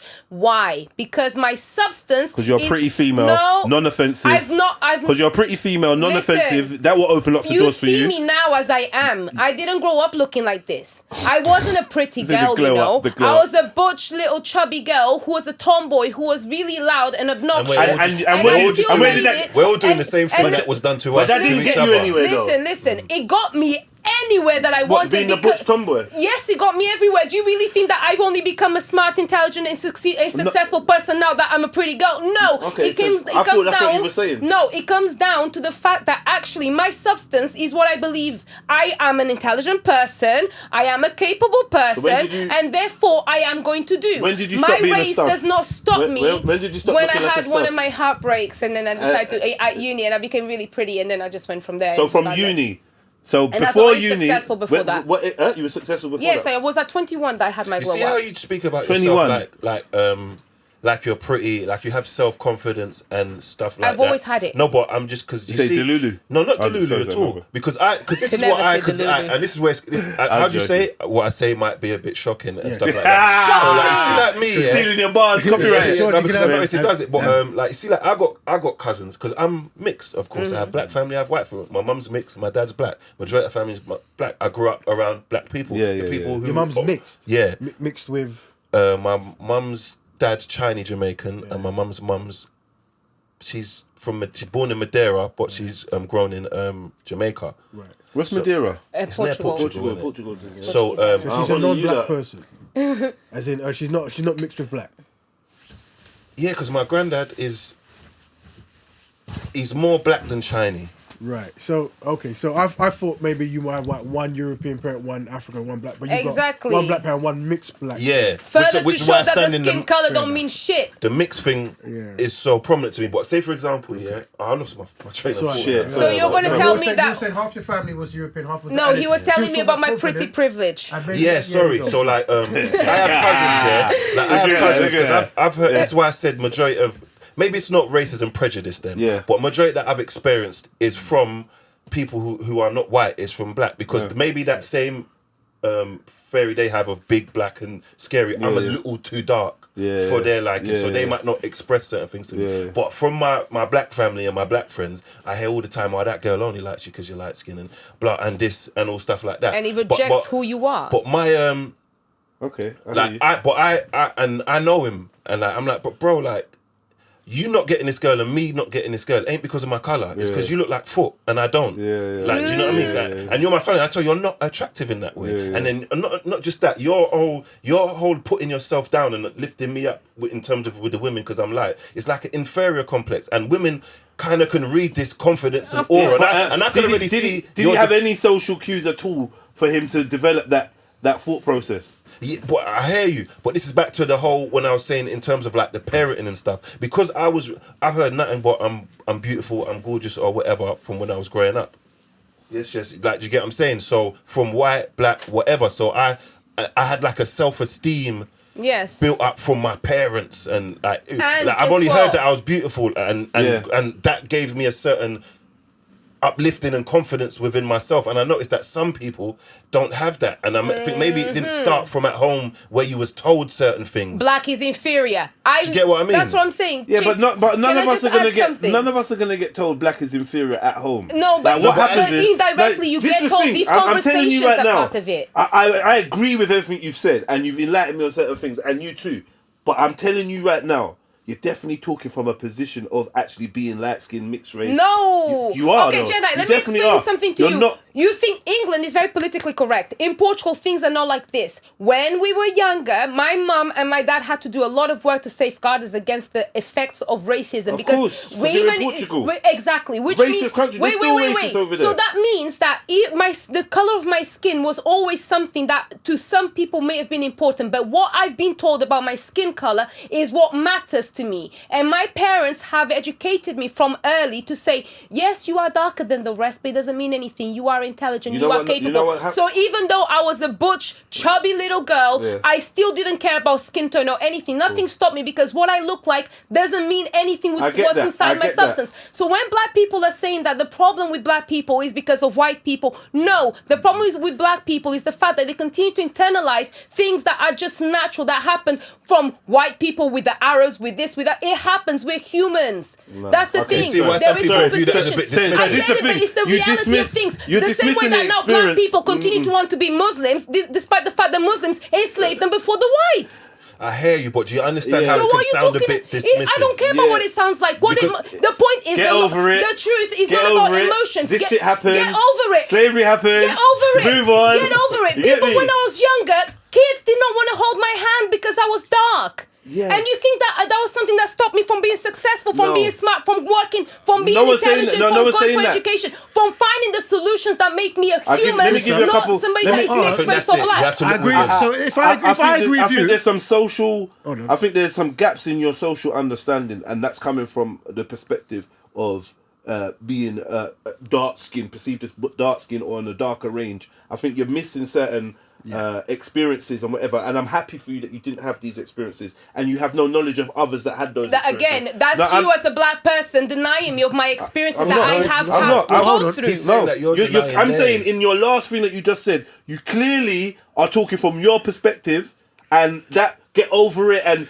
I had to hold her. No one didn't want to hold my hand, and I still made it. Cool. So- even dark-skinned black women can give me the same conversation because they're missing a part of society, which is women are favored in society. Yeah. Yeah, when you the make that lighter man you woman are, argument, I had to the step lighter in. you are as a woman, you're gonna be favored in society. In what way? Because this is Tell me how I'm favored in society because I'm this way, and then because of that, then reject all the hard work and everything I put in. Go on. See, this is the thing. Hold on. You're May I try to personalising explain it? May I try to explain it, though? Let me just Go ask ahead, let me go you. ahead. Are you aware? Society. Wait. Go Are ahead, you sir. aware of the caste system? Yes. Okay. Can you just round up what the The caste system is? system, I understand it more from the Asian perspective of different colors. So there's, the lighter you are in those places, the more privileged you are.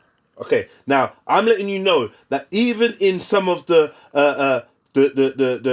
most darkest corners of Africa, Yes.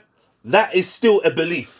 Yes. Yeah, this is called the international system of white supremacy. Right. And black, Asian, white, everyone practices it. Yeah, in their societies. This is why we have the lightening creams, the hair straightening, the this and that, the corrective surgeries, the this blah blah blah blah blah. This is why. Black people are gonna be, or the darker you are, the more likely you are gonna be to be incarcerated. The more likely you are to experience infanticide. The more likely you are to the higher your mortality rate is in a hospital. You all got phones. You can go and check the rates everywhere. There's a reason why the darker you are, you end up collectively at the bottom of the social economic barrel, even in your own indigenous country, right? And we cannot ignore that just because you're cutting through and doing your thing. Obama, oh yeah, black people, you can't talk about racism. Your president was black. Listen. Head top. Like, do you know what I mean? I get that, but again, the exceptions is not the rule. And when you are an exception, the exceptions show you the solution. No, actually. but wait. The exception should not be insensitive to the majority that might not be having that experience. I right? explained to you already.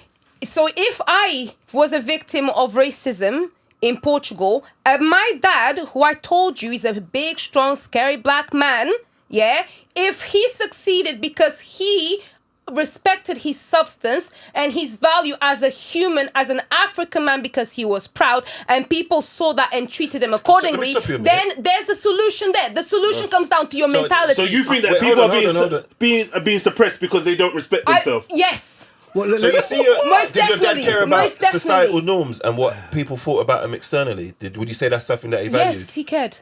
Can I give examples? It's not contradictory. It's you knowing that if you want to be respected, you walk with respect. I agree, sister. I agree with you. But now here's the analogy to go with it, right?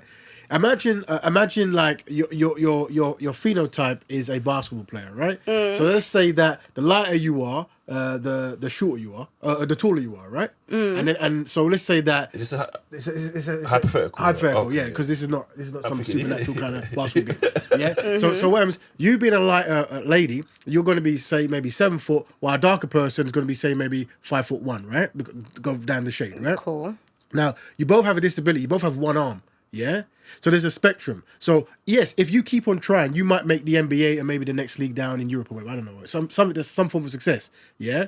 But you have to understand that even if you both make it, it wasn't the same challenges. Yes, you both got one arm. Yeah. But the fact is, you have an advantage that you might not even see because you're focusing on the one arm. But the fact is, you're 7'1". Yeah. While the darker skinned sister, in the analogy, is 5'1", right? And these things play in. But obviously, you should always try to progress. Right, but these things do matter. I know it's trying to rob you of your ability or whatever, but I think because you're so trying to defend the fact that you bore through and you did your thing, which so many of our family members and peers did, it doesn't mean that because you've climbed to the top of the wall and made it, you be like, the only reason you lot ain't making it is because you don't believe you can make it. Where the fact is, it is though. And then on top of that, you are in another man's land. If you go back home, the conversation changes completely, which goes to show you that you're subscribing to these norms that this world has once put on your ancestors' heads, and you continue. When these times there's opportunity there, education does not discriminate. You can even go through an education from the beginning to the end for free in this country. Okay. But instead, the mentality of the people in this country is one that is defeatist, is one that where you project your sense of inferiority into your reality because it doesn't mean shit. It actually doesn't. You've got two hands, you've got a brain, you can do a lot. It's how you perceive, and the objective truth is you're human, you can do. Yeah, and now I agree with you. I say that now we've realised that we want to use that belief system, whatever, as black people working together. Why are you trying to say it's not a good idea then? Well, why am I not saying it's not a good idea? As in, I'm saying that black people come together and believe in ourselves or work as a collective to better ourselves in this land or other land. Because your solution is not dependent on race. That's the whole point. The main problem with all of these conversations is that people add much more value to race than what it actually has.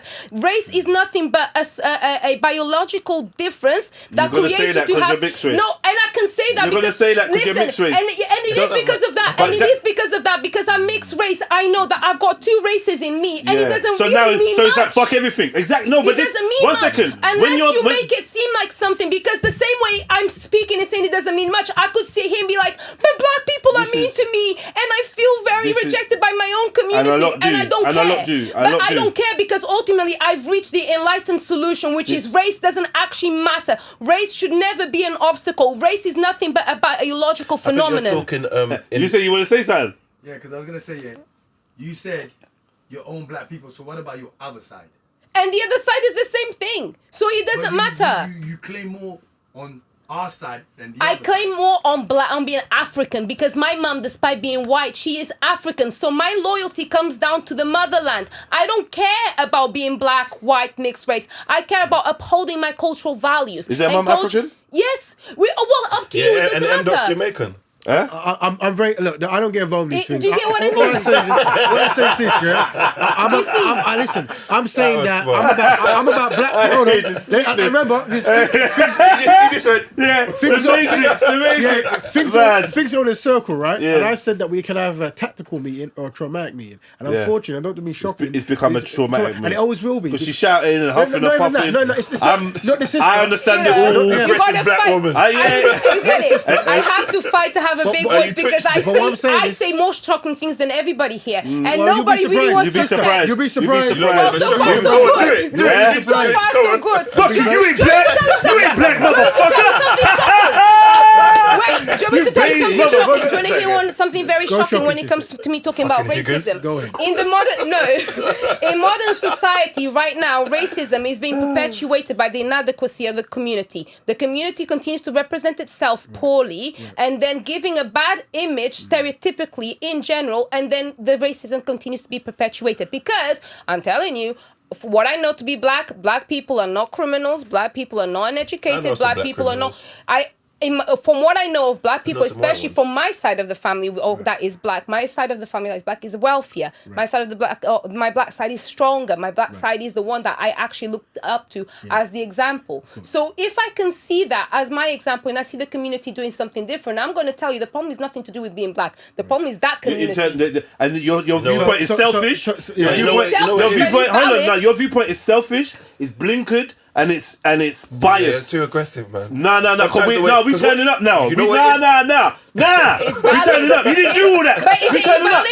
Is it true? Has biased. it happened? It's valid. No, it is. It's biased. No, it's biased. And I keep saying it's biased because you're mixed race. Because you're mixed race. Yeah. Man. No. You know what it is? No. Everything she says. An African prince or an African king would also say, bruh, being black is wealth. Being black don't stop. No one's denying that. Hold on, Jedi. No one's denying that. But what you're doing is saying, because I had this and I experienced this, and because my dad was like, I've got friends whose dads are chiefs and that. Yeah, and diplomats and all shit, and their perspective ain't like them. Like cool, because you come from this and you've had the opportunity or whatever. Yes, it's worse because I'm on the other side of success. No, but I can tell you what you're doing wrong. It's your mentality. One second, everyone. But that's not empathy. When you no, one second, please, Chinx. 1 second. That's not empathy. Just because you've had this experience doesn't mean that's everyone's experience. Empathy and doesn't is mean telling the solution without having to sugarcoat it. 1 second. Like, this is the thing, yeah? I'm not asking you to sugarcoat. I'm asking you to understand fully the groups. And I said from the beginning, one thing you can't do is fully understand the black perspective. Your dad could be black, your grandma could be black, rare, and you can't fully understand the white perspective because you are neither. And because of that, you actually should be more mindful about making sweeping statements. You think being mixed... Hold on. You think being mixed gives you more advantage to speak on both sides and how it is, but it gives you less. No, it doesn't. Yes, it does. You've got more advantage because I'm neutral. Sorry, you've got more advantage on talking about being mixed. No, I've got advantage because I'm neutral. What are you talking about, bro? That's like me having mixed kids. I belong to both and I belong to none. So that means I'm both in and I'm both out. No, you're not. So You're not. You're not. You already said you're not. You already said you're not. You already said you're not black. You already said you're not white. No, I'm not black. Right. And I'm not white. I'm black. No. I'm black. No, I'm not black. But I'm black. So if I have mixed kids, I can't dominate the view on what it is to be mixed. That's my child's perspective, not mine. That's okay. Right? So I can say, I understand a bit and I can empathise and I've been there when that happened, I've been there what happened, but only they are going to be able to grow up and talk about their reality. Yes. Now, as a mixed race person, you're growing up with your mixed race reality, your mum's white, your dad's black. Doesn't mean that when you get to 18 or 35 years old, you can speak on all. I can speak for blacks, and I can speak for. No, you can't. I'll tell you what it is. You can't because you're neither. Just like I can't speak on your experience fully. But I can infiltrate both sides, and I can look at both sides and belong to both sides, and also not belong to both sides at the same time. You're contradicting yourself. Yes, I can because you cannot tell me that I can't go to my black family and not belong. But you said you don't. I do belong with my black family, but it doesn't mean that I'm black. You're contradicting yourself. You know what it is, though.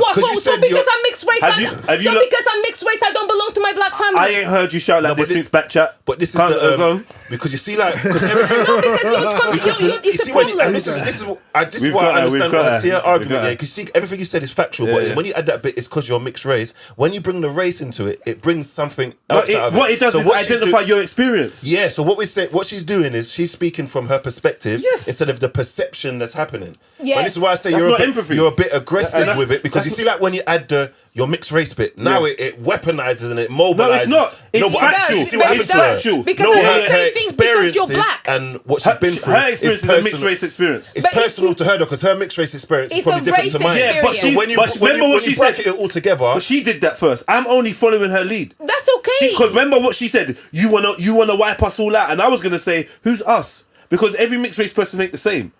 Yes. They did different mixes. But we're all mixed though. Yeah, you're all mixed. We're bracketed in all. Exactly, and that's so the problem. Are you using it or not? No, are you that's doing the problem. collective I or not? said that as a joke, but even me and Chinx, despite us also being similar skin tones, our race doesn't mean anything about our experience because race is irrelevant. It comes down to culture, comes down to experience and mindset. Because you're mixed. Yeah, but it doesn't matter. Because you're mixed. It doesn't matter if I mix. My experience is not the same as his. If you put a bunch of mixed people, yeah. If you put a bunch of mixed people, yeah. We kind of have. We kind of fucking have. In the middle, yeah, to tell them, yeah, pick which side. You're gonna have some mixed people are gonna go to the white side, and you're gonna have some mixed people are gonna go to the black side. Do you get what I'm saying? And you got some mixed people that say none.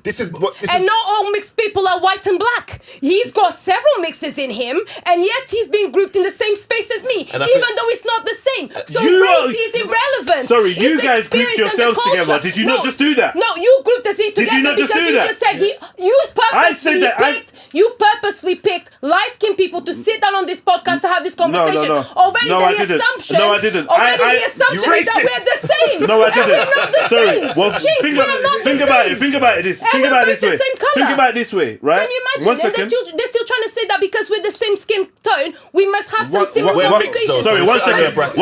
Let me just say this. Do you see what I mean? But we're not the same. What makes us similar is the fact. Go on, sorry. One thing I didn't do, was ever say that your experiences were the same. One thing I never said. What I did, I never did. You're putting words into my mouth. You are the only one that has said, oh, we may have similar experience, we're rare. His experience and your experience. I'm not doing that. What I did was I brought somebody that claims they don't care about mixing. Yeah? And somebody that says that they do care and you're quite passionate about it. I don't care about mixing. That's what I'm saying. I keep saying that race is irrelevant. When you're saying that, mixed race people suffer more racism and some of the points I heard you saying before, this is why I selected you, because I knew you would be passionate about the point. Then I know I've got my brother here, Raven, maths. who is practicing black betterment, meaning he's just blackity black. I'm black, yo, I'm blackity black, the black. He's on that, right? Yes. Do you know what I mean, right? Yes. So now we're having this conversation. Even he might get at some points, maybe within a certain crowd, if they don't find out what his lineage is actually like, because he's light skinned, people may even deny him of his blackness because he's light skinned. So this is what I'm saying. I don't know about that. And let me. It is true. Some of my Igbo uncles. You already mentioned his forearms. You already mentioned his forearms being light skinned. Yeah. And he's fully black. Yeah, but I'm not saying he's not black. And fully black is a madness. Notice some stuff she said. Yeah, we're doing fully black. It's mad. You see some of the stuff she said that she's referring to because you might not notice it as a black person. I notice some people who are mixed look at it. It's like the same thing with the watermelon. So because you mentioned the lightness of his arms, I said, hold on. But that was against me though. That watermelon's against me. No, yeah, but if I was the same as you. Per se, you don't fit with them. You more. But you've already told me that you're not black. No, but in terms of his thing, where he said the acceptance and stuff, because we're part of the community. But you've been accepted, so you can't even follow her down that line. No, but it's don't accept it. Like the fact is, I don't care about being accepted. No, but I haven't finished because what I'm saying, if I was accepted, that forearm joke doesn't happen. Why? Do you get what I mean to a degree? Why not? Because you're highlighting the difference. Because you see like Kendrick and Drake. Does that matter? But that's what we do amongst each other. No, but two dark skinned man. One's gonna bust a joke about being African. But you're doing it. But you're doing it as a joke. One second. But we, like you already made this point that we differentiate between ourselves. We have tribalism in Africa. So this whole thing of we don't differentiate, we do that all the time. Yes. Look at your Ghanaian head. Look at get me. We do this all the time. Yes, you do. So that's normal human behavior. Yes. We highlight the differences in each other. Yeah. Yes, highlight but and is brush it jokes relevant? because we celebrate our differences, we laugh at our differences, and we weaponize our differences. So, but this is human nature. There's truth in jest though, and in those like humorous points, it goes back to the Kendrick thing. You're not like us. Basically, it don't. Sorry. In my opinion, to the point telling me that I'm it's racist only this one. because I say that race it's only is this irrelevant. one scream. Like listen, we're all the same. You're shouting to relax. As soon as you lot start dismissing my experience, no. As soon as you start dismissing the experience of this group because you think you're part of both and think, I can infiltrate both and I can speak for that event. As soon as that starts happening, then you are telling me that we're different. Okay, for me, when we grow up, that's my point though. When we grow up, when I grew up, my mixed race friends were my mixed race friends. Yeah, I understand you're mixed race, but we didn't treat each other any different. Do you know what I mean, right? It weren't none of that. But what did become different was when they started othering themselves. When you other yourself or whatever, when I understand, okay, you're going to get treated in that way, society would show us the difference between each other. And we'd utilise that amongst ourselves. Oh, bro, you go in, or you drive today. You're talking or from whatever. your personal experience. No, but I'm saying this is a collective thing where we understand how to utilise the differences and recognise the differences. In my world, to me, all my mixed race brothers, we were all black. Yes. I don't know when it came to a point where it's like, okay, you know what? You're more than black. I get it. Now we're trying to. No, you're more than black. You're not just black. You're white too. Oh, do you know what I mean? Do you know what I'm trying to say? So you just being, but that was more a thing of them maybe getting more confidence in expressing their own identity. I know, but that's the problem. We were all black. Do you get what I mean, though? So and we weren't different. We were othering people. If anything, if anything, we were putting mixed race people and lighter skinned people on a pedestal. And treating them like shit. You shouldn't do that. You shouldn't do that. We fully accepted Listen, so you say that, but I've sat here as a mixed race person and I've said that is not the experience that a lot of mixed race people have. And you continue to say that, but this is what black people do for mixed race people, which is not true. We're both just trying to be right.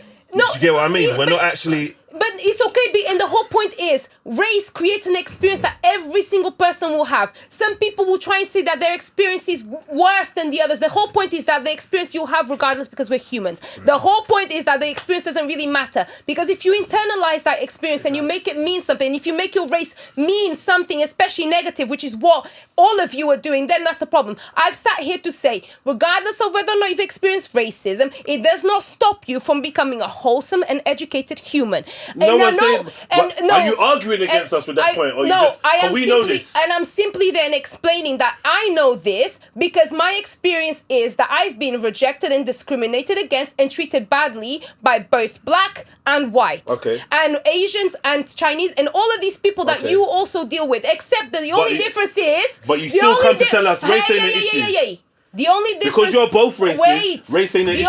And that's what I'm saying. The only difference is when I tell you that the 5 groups reject me, you get 4 groups that reject you, so I get rejected more often, you then tell me, oh no, you got mixed race privilege. Because, you do though. No, but I don't. But you do, This is what you think. And you don't want to recognise it. Listen. Or you don't, you feel like you've never. Listen. Cool. But how would you know if you did? And you get me? I know when I get black privilege. I know when I get the same stereotypes. I know when I know when I utilize these things. I use them. Give me an example, please.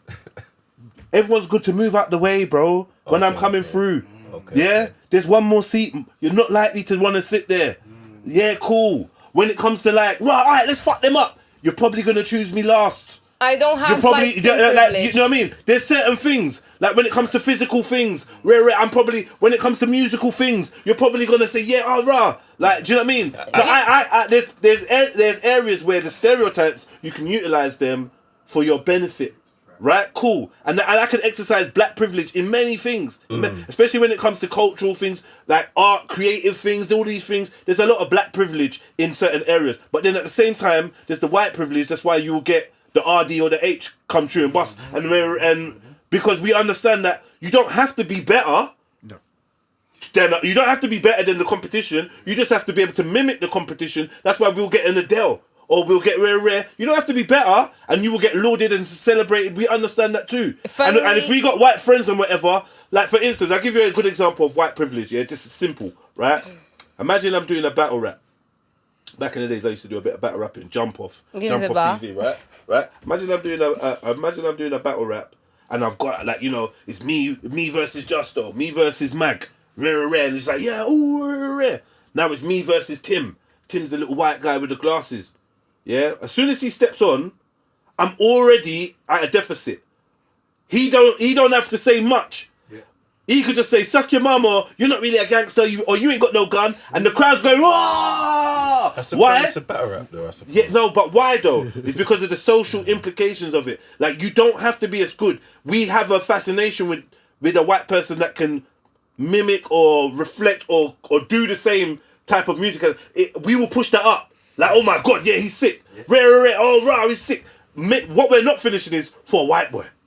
Yeah, but there's a privilege in that. No, it's a silly example. But what I'm saying is, what is a silly like what I just gave. It's a silly example, but I'm trying to explain that. Okay, being mixed race, it can be advantageous, and we're not even acknowledging. We're not even acknowledging this as well. Every race has their advantage. I just said that. No, I know, but can I just say something? I think some honestly, I don't take it as an attack. Do you know when my privilege came in? When I had my glow up. Which tells me that my privilege never been the light skin privilege. My privilege currently is my pretty privilege. Because I'm pretty, and that's how I get it. But you see, the whole bringing race into it, it's ridiculous. It does something. It's unnecessary. Do you get what I mean? It doesn't mean shit. It really because she's doesn't. going to have a certain example of why it goes against you and the mixed thing. And so the race, and this is why I think, you see that whole accepting, because she's on a kumbaya tip.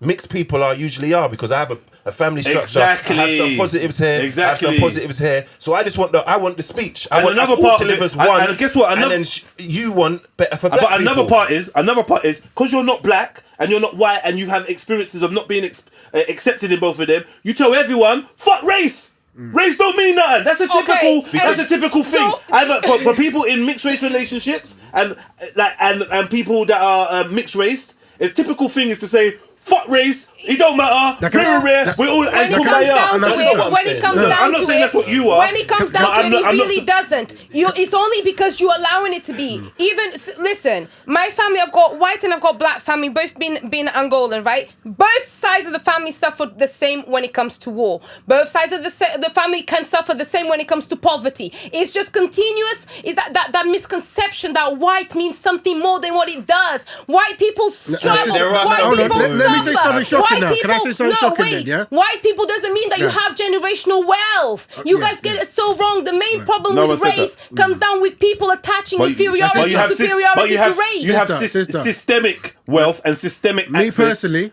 I don't have that because also on top of that I'm a foreigner, which means that I have no foot to stand on other than my substance. My race don't mean shit. My background don't mean shit. 10 points for that. 10 points for that. I'm going to say this though. As Tommy would say. Hold on, fam. I don't mean to be shocking. And I'm okay with that because that is the truth. This is not my land. And when black people start to accept that, you stand out like a sore thumb here because this is not your land. Go back home and you never have these problems. There's no systemic racism because you're all black. Ain't no black in the Union Jack. Give us a ticket and we'll go back. Here's a shocking thing. First class, please. The thing is, realistically, First class. The chest is high. You get from my standpoint, I would never have a conversation with you or any person with one black parent. The real conversation is with the parent, because the black parent, because you have to always say, look, marry who you want, love who you want. But once you bring life into this world, the things you're describing could be a reality. Look what you fucking done. And we haven't fixed it yet amongst the human population. What could be a reality? It's too problematic. All these so right now, the hardships you face, he wants to go back in time and erase you so you don't have to suffer like you have as mixed race people. What I'm saying is... you suffer regardless because the conversation is human. Is that a kindness? Is that a kindness when moving like Terminator? You're living experience. But if you then say that, then black people shouldn't have kids because black people are going to go suffer racism in the world. So you should not have kids to stop your own suffering then. Is that what you're saying? That's a good point. I'll say what I'm saying. Everything I say comes from a black perspective, right? And the question is, how do you get enough people, black members of the community, to actually make a difference, to actually fix things, right? Can I tell you? Oh, yeah, I can. Let me say one thing. Go on, sorry, go on. Right?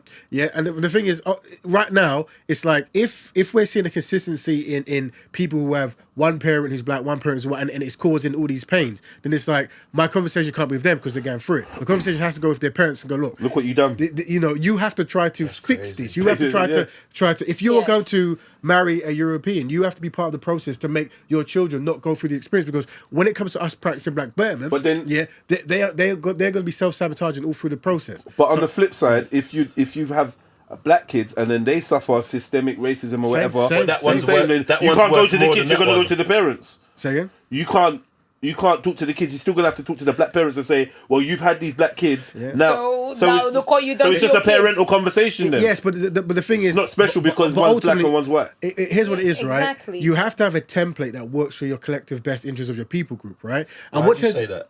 Because it's like this. You have to establish, right, that you want better, and then once you've said you want better, you have to have a process of how is that achieved. And sometimes you have to break. When you say you want better, though, for who?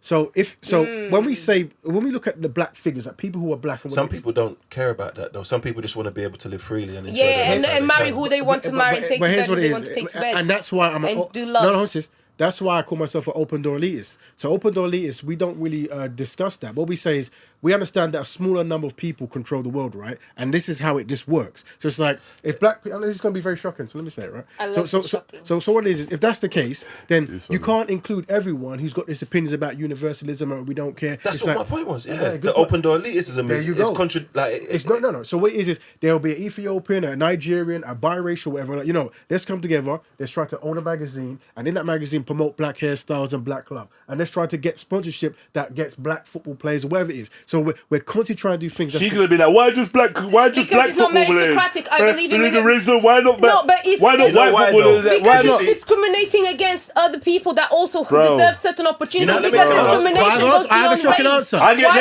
Why is racism more important than classism? Why is racism more important than child poverty? Why is racism more important than certain issues that affect people more universally? Within all of those, you don't care. Within all of those issues you mentioned, racism and or more importantly, white supremacy is usually at the core of all these things. Yeah. And even when you see the white population suffering, you understand it's a certain type of white. Right? And they're suffering for a certain type of people to be above them. Now we've reached somewhere, so it's not white. No, it is. The elite. It's still white supremacy. It's the elite. It's still white supremacy. Listen. Even in Eastern Europe and all that, what's going on? It's still white supremacy going on. You called me Hitler the other day. Hitler, Hitler, German, the Jews, Polish, Ukrainian. Whatever, they're still all and you Europeans. Guys are practicing That's now still black white supremacy. No, we're not. That black people Let me tell you something. What we're doing. Let me tell you what I'm doing. What I'm doing is not forgetting the fact that white supremacy exists. What you're doing is saying, well, I'm half this and half that. I don't see white supremacy. Right? I don't see colour. All these motherfuckers. You don't see colour. You don't see white supremacy. Brethren, you don't see.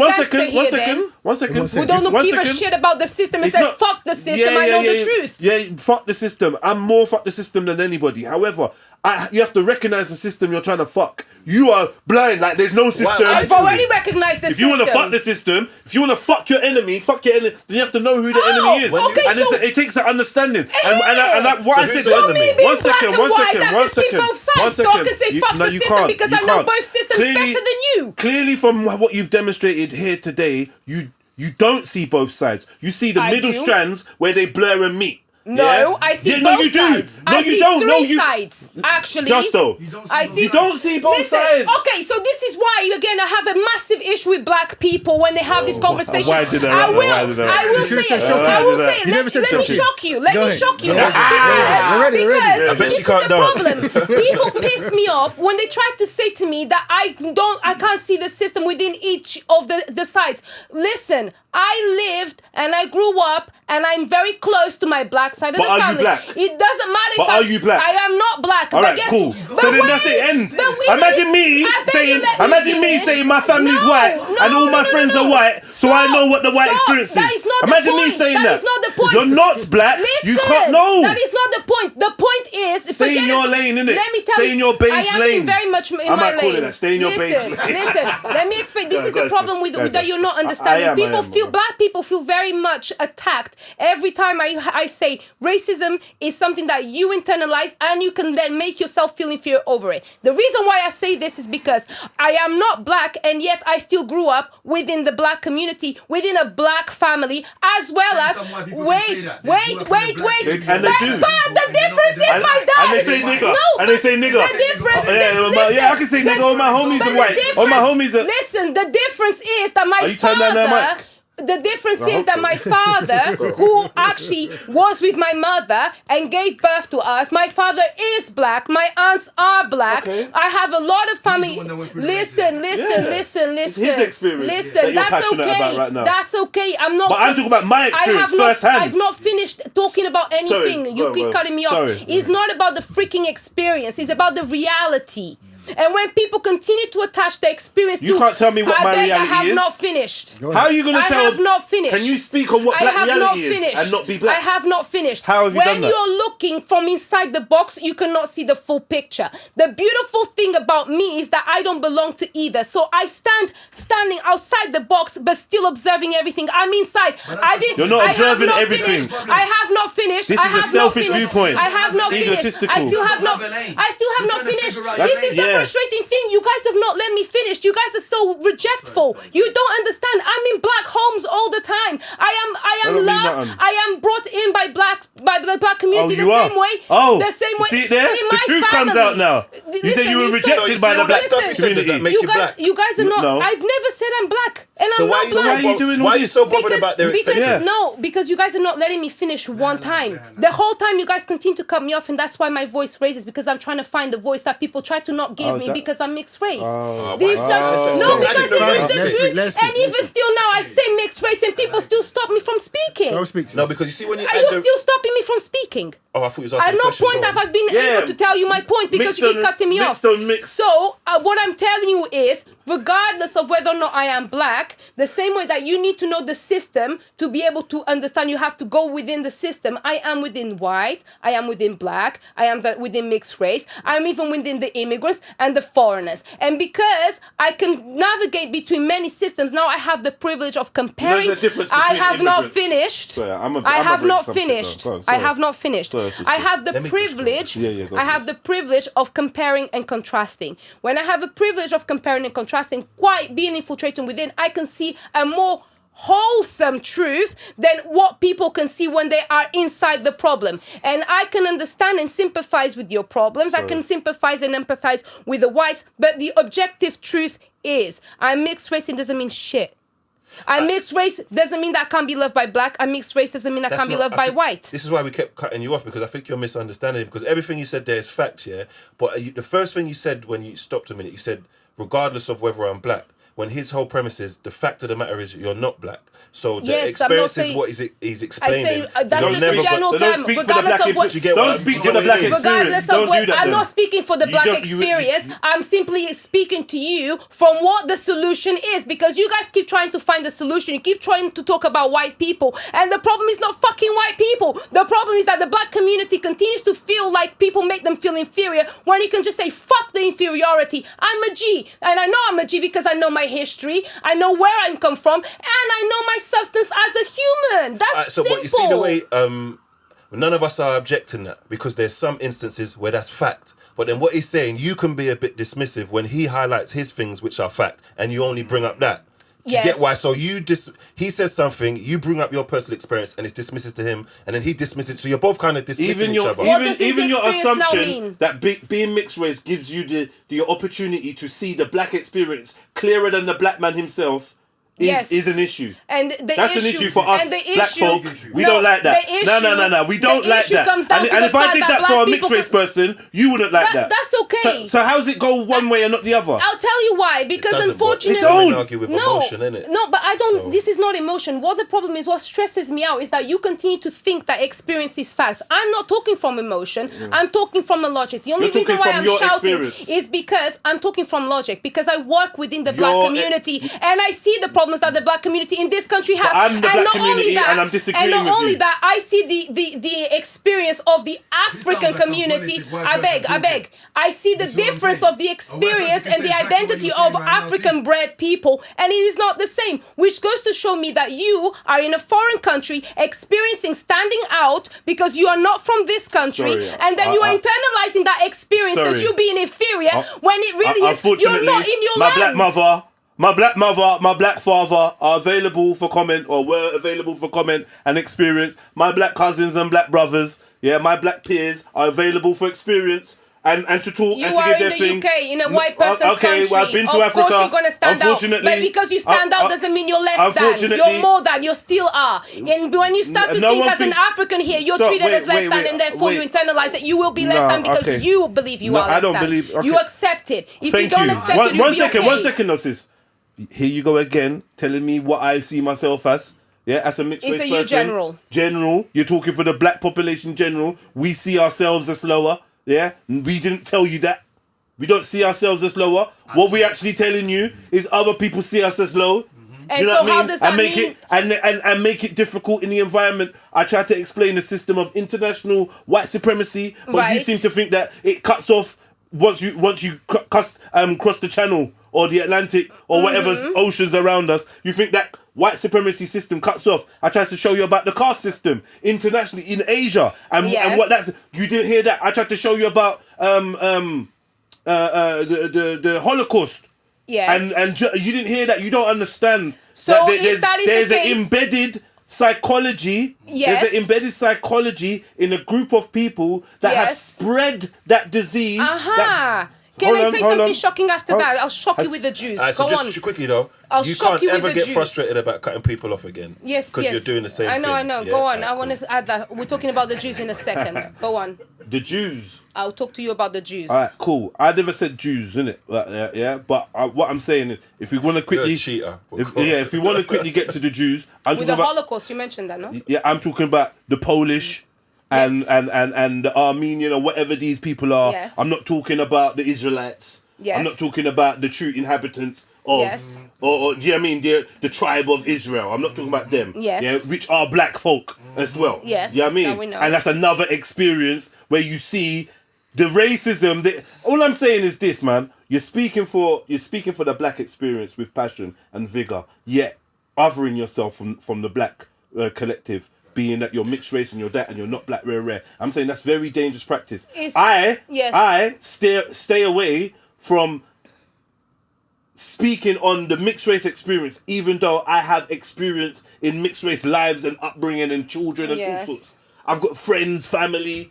So but what I do is separate myself. I speak as a black man for my black experience and my personal experience. You're speaking as a mixed race person for black people, for white people, for mixed race people, for immigrants. Humans. One thing I was going to say as well, when you talk about immigrants, there's different types of immigrants. Yeah? Immigrants are treated with differently based on their race too.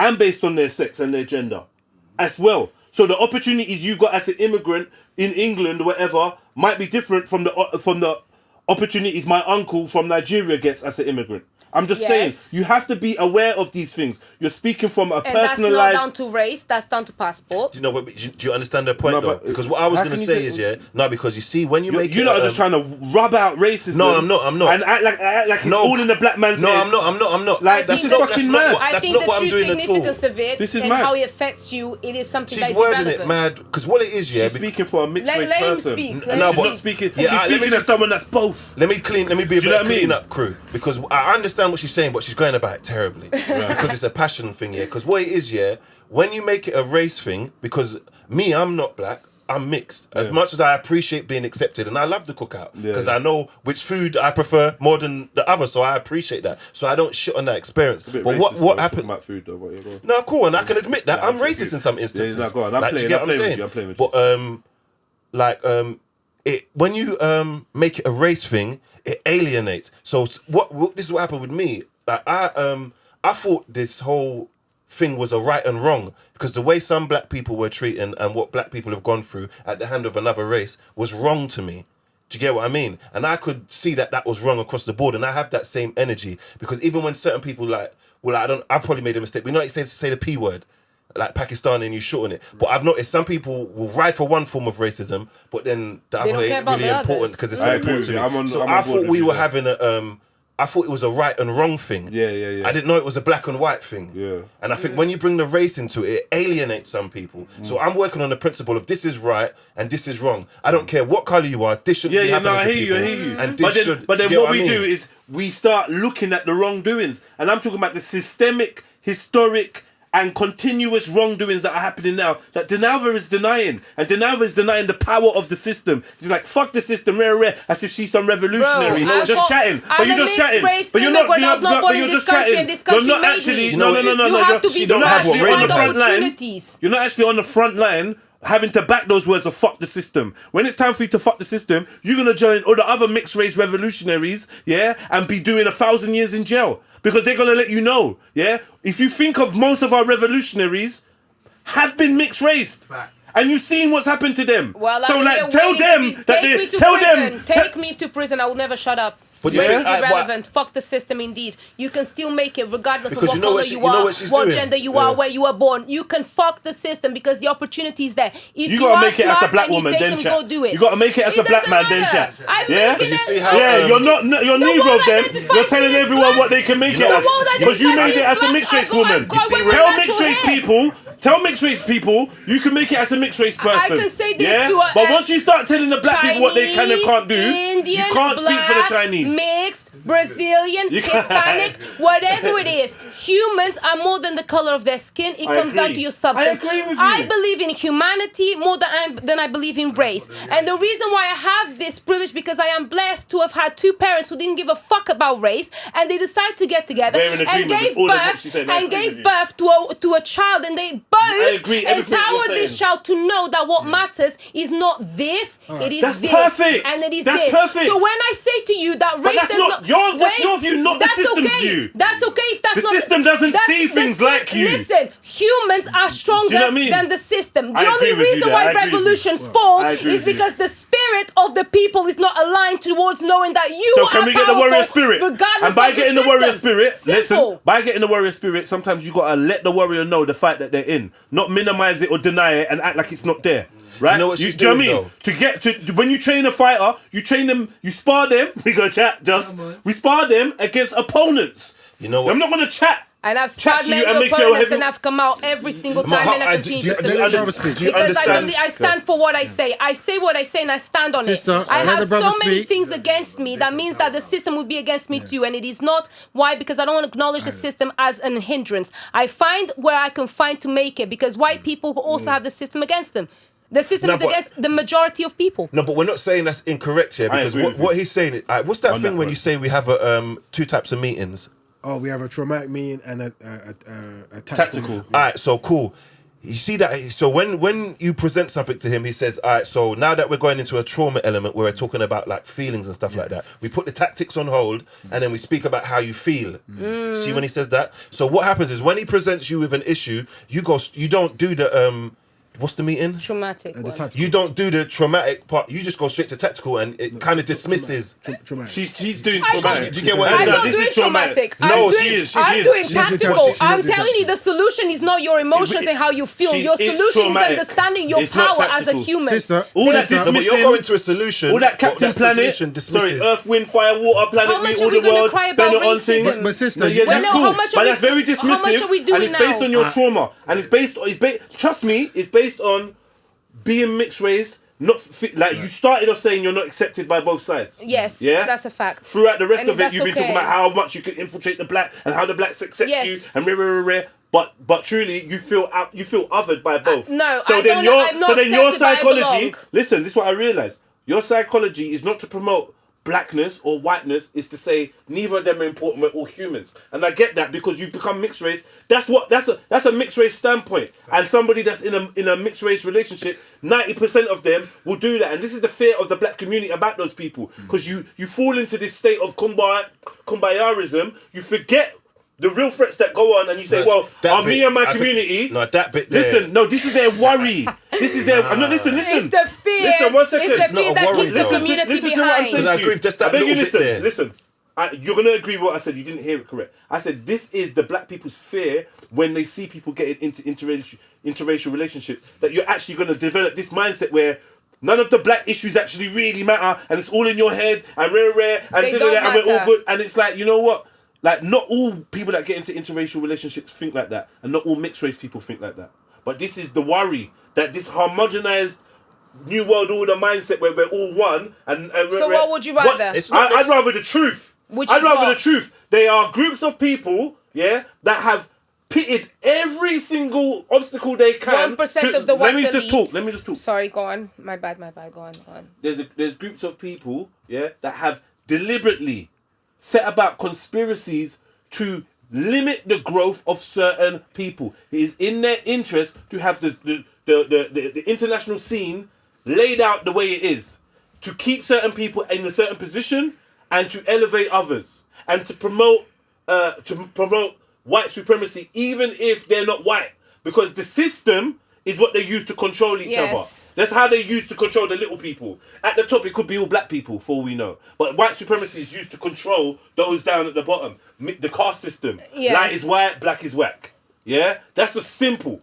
And there's people that have actually invested interest in keeping it that way. So, and you're calling them the 1%. The 1% are the most wealthy, and they galvanize the other 99% by using their wealth to manipulate them. They have the wealth and the ability to sit back and manipulate these different groups. Set the Jamaicans off against the Nigerians, set the Ukrainians off against the Russians, set the Palestinians off against the Israelis. They have the issue, they have the ability to do that, and that's what they do. They destabilize, but on microcosms, when you look deeper down, what they do is they infiltrate each community and society with this infectious mindset, and they pit people against each other, and they close doors, and they make it harder. They make it harder for certain groups to cut through. Not because they hate them, just because this is you. That's your lottery ticket. That's what. And do you know what the problem is? But what I'm saying is, keep playing their game? No. But what I'm why saying are you is, still fearful? Stop. It's not about fear. It is Listen, fear. It's not about fear. It is fear. You're fearful of the system. Let me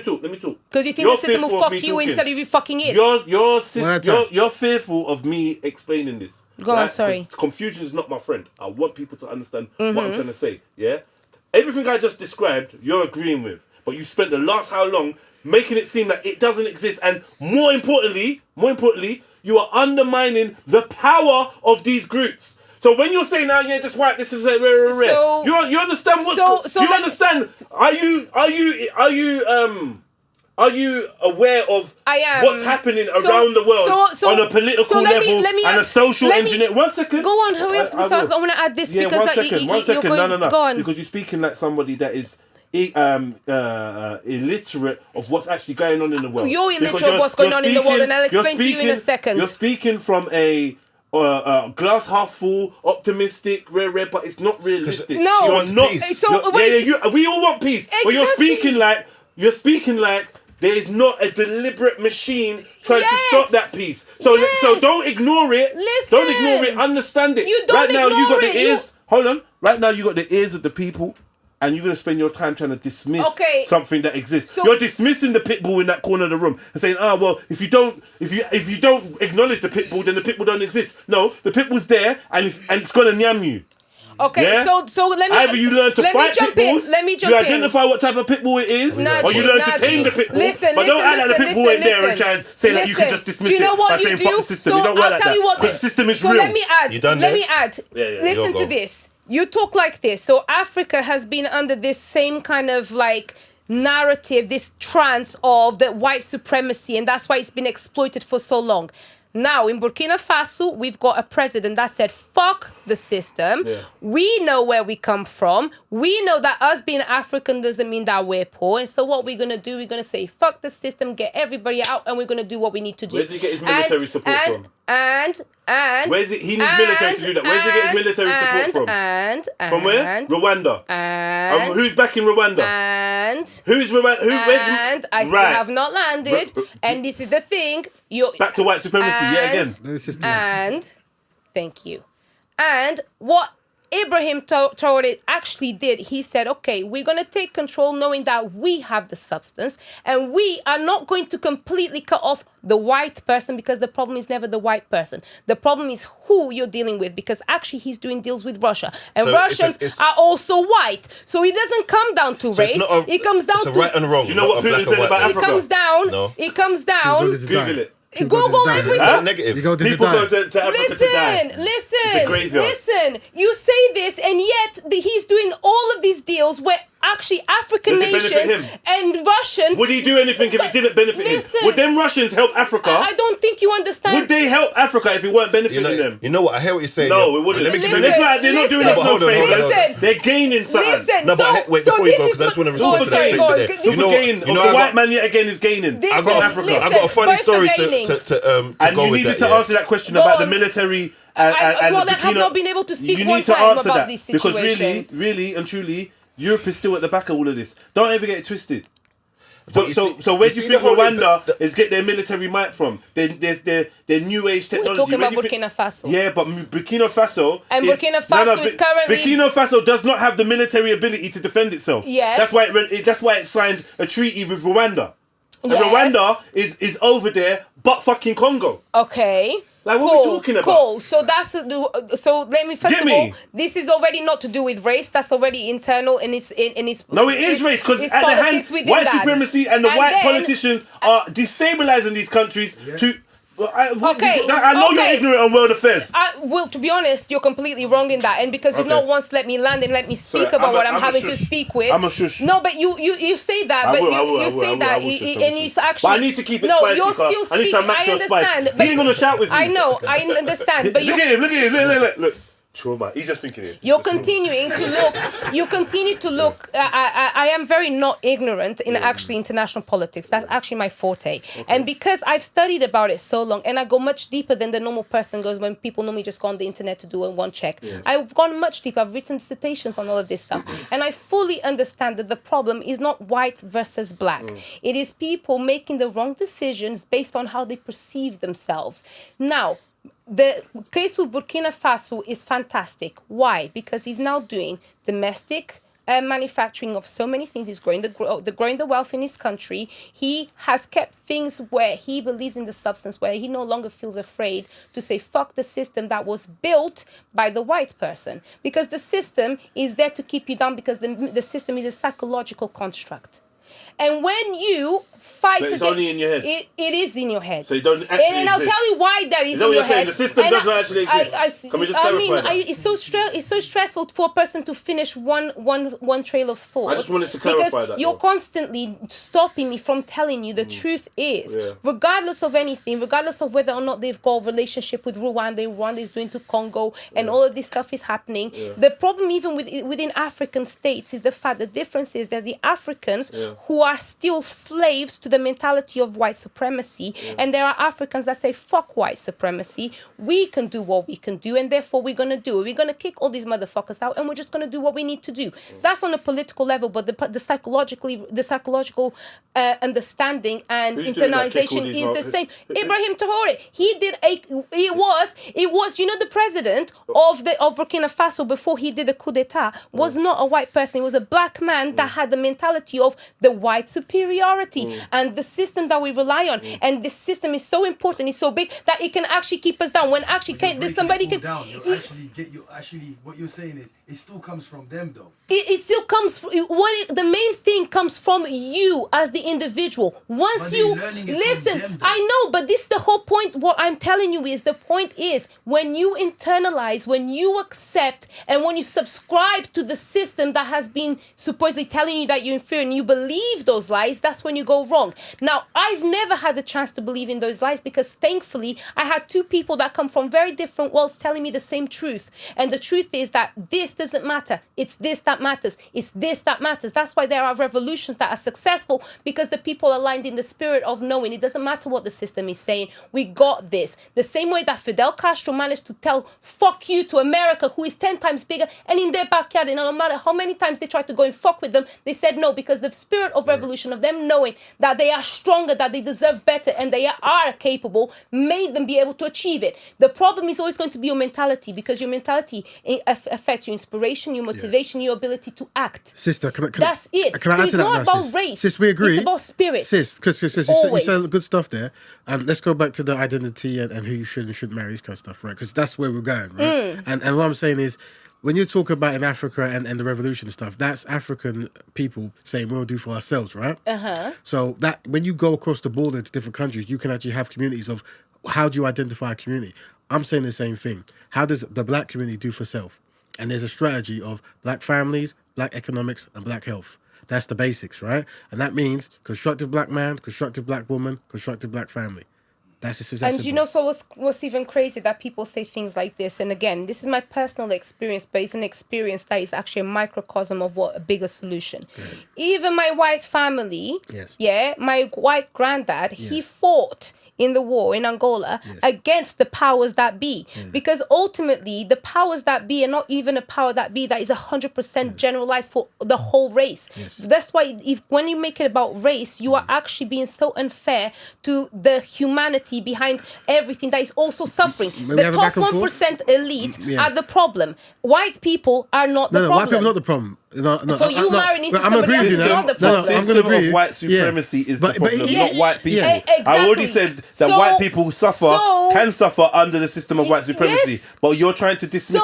So the reason why I then dismiss is because white supremacy, in itself is a grouping. Hold on, is a grouping that is not actually relative or relevant to the general thing of race. Because the general thing of race is that we are all human. The 1% of motherfuckers that be trying to act up are not the ones that are causing these problems and making you believe that white people are your enemy when white people are in the same boat as you because they're not the 1%. Sis, I get scared that sometimes we're going to keep going and say the same things. I might be wrong. So I'm going to say this, right?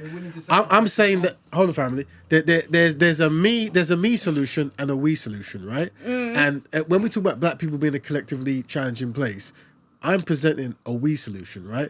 So, and what is, you have to have certain templates and rules that are self-sustaining, right? So being constructive, have a constructive family, try to learn a trade and try to, build your community is self-sustaining. Yes. If you put any other rules in it, like do what you want, marry what you want, invest where you want, that's not self-sustaining. But you're talking about marriage as being, hold on, marrying the person you choose to marry in terms of skin tone, you're equating that to also you considering substance. Substance and skin tone are very different. Well, your skin tone doesn't mean anything. You could literally, as a black man, go marry a waist girl black girl and she'll ruin your whole thing. The same way that you can go as a black man and marry a substantial, very good moral woman that is white or Asian or whatever, and your children will be okay. And that same woman will be the woman that will break a million generational traumas from your life. Let me introduce something new. So we have success simulation and failure fabrication. And every time I talk to black people about ideas to progress black people, they give me a success simulation about a white person and a failure fabrication about a black person. So you could say, well, you know what? You looking to actually find a black sister, you realize that maybe some black sisters have low self-esteem because people are not choosing them, even though they're very beautiful, but you found them, you're successful, she's successful, you create an amazing family, there's generational wealth, and then because you're on TV, you got a podcast, everyone's influenced by you, but you didn't give that example. And this is what we want to tackle. I'll give you another You don't understand how repetitive this is. We get the same passionate reactions and and I even agree with a lot of points, but it's the angle. It's the angle that you approach at is very dismissive of the black experience. What I'm saying is very shocking. You can't say no, but this is the solution. We're talking about the problem for so many years. The problem continues to get worse. Imagine you're a doctor. Imagine you walk into the doctors and you say, "Yo, doctor, yeah," and he's like, I don't care. I'm only here for solutions." So you're not going to listen and acknowledge the problem. You're not going to listen. You come to the doctor and the doctor can see you got black eye. The doctor he says, I know you've got a black eye. It doesn't really matter how you got the black eye. I can see your socket is broken. This is your solution. We don't need to know the story about how it happened. You have to ask the... No, that's not a doctor. I present a solution. Let me just say this quickly and then I'll give the mic. Go ahead. That's not how doctors work. A doctor will see your black eye and be like, how did that happen? Tell me about it. How does it feel? Hold on one sec. How does it feel? Can I no, it's not. They're gonna say how no, sorry, 1 second. A doctor is gonna ask you how your ailment fucking happened. If you've never been to a doctor, he doesn't care about how you feel about it though. He cares about the solution, which is the cure.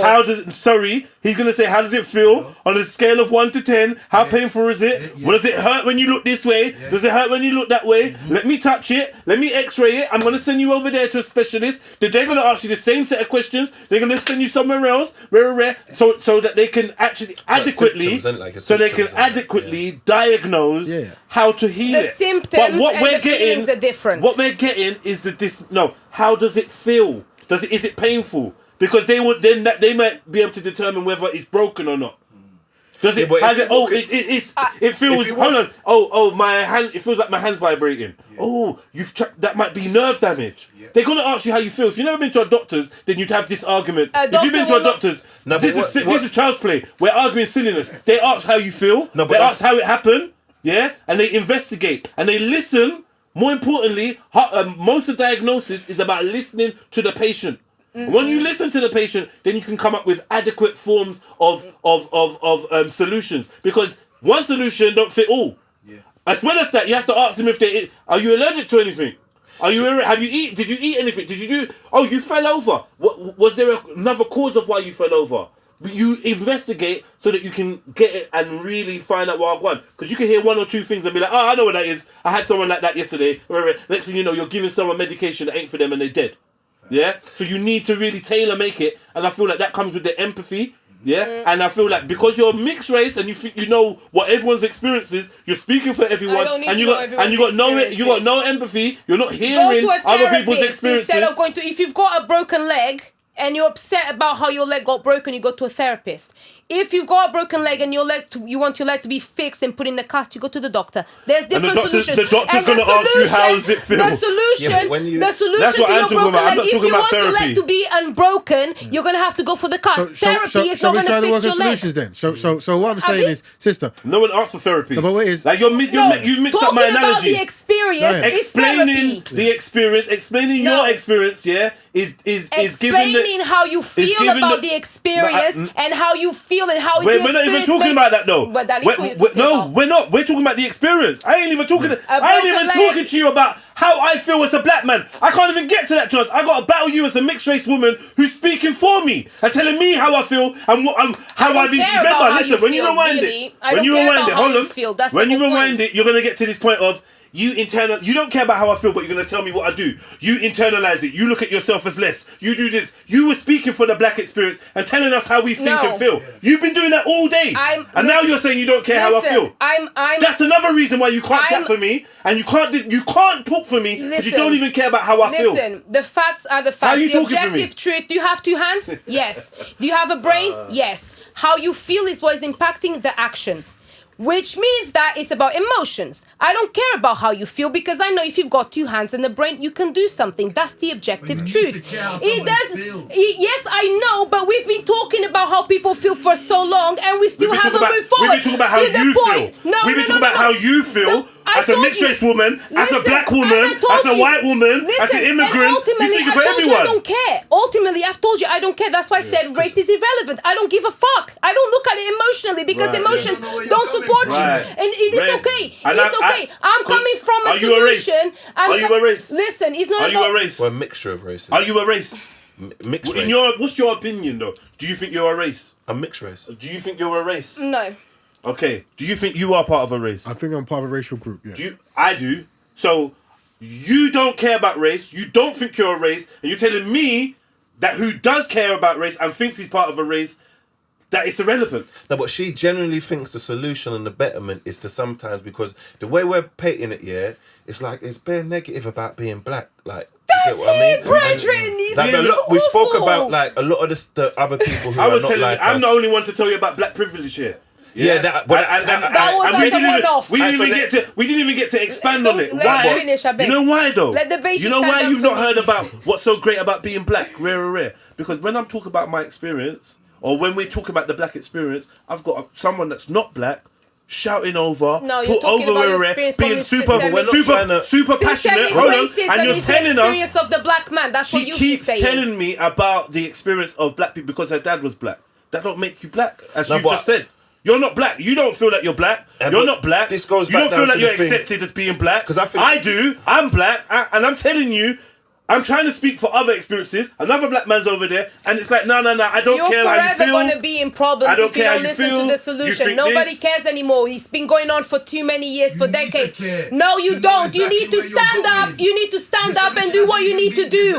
No, he's done. He's always reasons. Listen, at this point, listen to this. Listen to the black community, what's going on. Let me tell you what happens in the black community. In the black community, there's an uncontrollable rise in youth crime, in single parenthood, in just delinquency in this country. And I'll tell you why that is. Because black people continue to act like there's a million different excuses. Blaming black people. Instead, Sister. Listen. She don't see the system. One at a time, She don't see the system. There's no system. Sister. Instead of you looking at the internal solution, I'm going to tell you right now, forget about race. I think there should be an internal solution too. I agree Forget with that about part. race. Sis. Forget about race. Yeah. Listen, my name is not English. English, even you just said you get more Portuguese than you speak. Yeah. I'm foreign. Obviously, I'm a person of color as well, and I come from a single parent household in this country. In this country, I come from what we would call poverty. I come from those statistics, and regardless of those statistics, I know the solution because those statistics have never held me back because my belief has never been attached to that. It's not because of my skin tone. You cannot actually credit my success to being mixed race. You're crazy. You're crazy. You're crazy if you think that I'm successful because I'm mixed race. I'm not even white. Look at this. Think about how evil that is. His voice is louder than You're telling me that I'm successful. You're telling my success is nothing to do with actually my substance. It's to do with Family. This is a very passionate thing. Hold on. Let's have some order. You're good. Hold on. Listen, like I said before, hold on. We can have tactical meetings and we can have traumatic meetings. But this topic, family, this topic will always bring out this kind of passion. But I would say this year, because I'll have to jump in a minute. But what I'll say is, let's have a quick back and forth because what I'm presenting, I'm saying that you're right. If you believe in yourself and you try harder, you're going to maximize doing better. But you have to have a strategy. And the strategy is, how do black people and minority groups... Do you have privilege? Break it down. He would admit you got light skin. The lighter you are in the black community within certain parts, you're going to have more privilege in certain aspects to a darker skin person.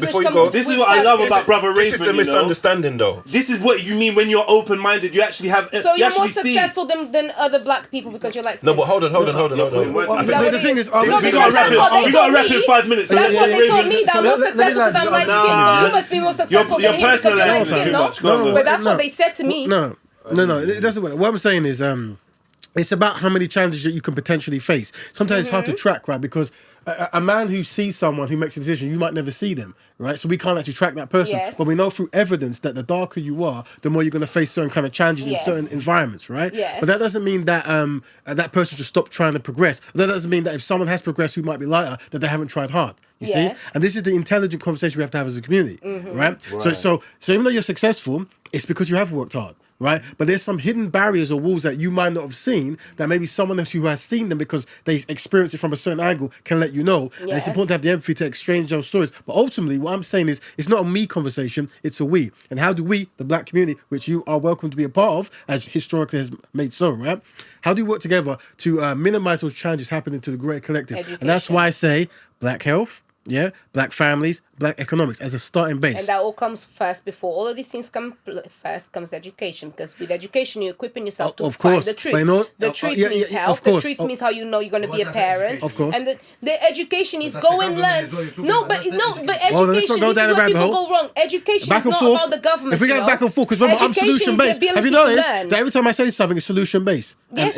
Yeah, so solution based, right? So when That's not fair, though. No. I'm saying me. No, not her. I'm talking about me. No, because what happens is, what I try to do is, some people, sometimes we might do a half an hour, like, kind of monologue. And I'm saying that we can actually have a 30-second monologue about solutions. So it's like this, right? How do we work together as a collective, right? That's what it is. Yeah. And I'm saying inward solutions, right? Black family. If you say black education, some might say, right? Black betterment means black people helping black people on black issues, right? So the education is going to be black. Black what? Betterment, did you say? Yeah, black betterment. So I'm talking about a lifestyle. I don't think that's factual, though.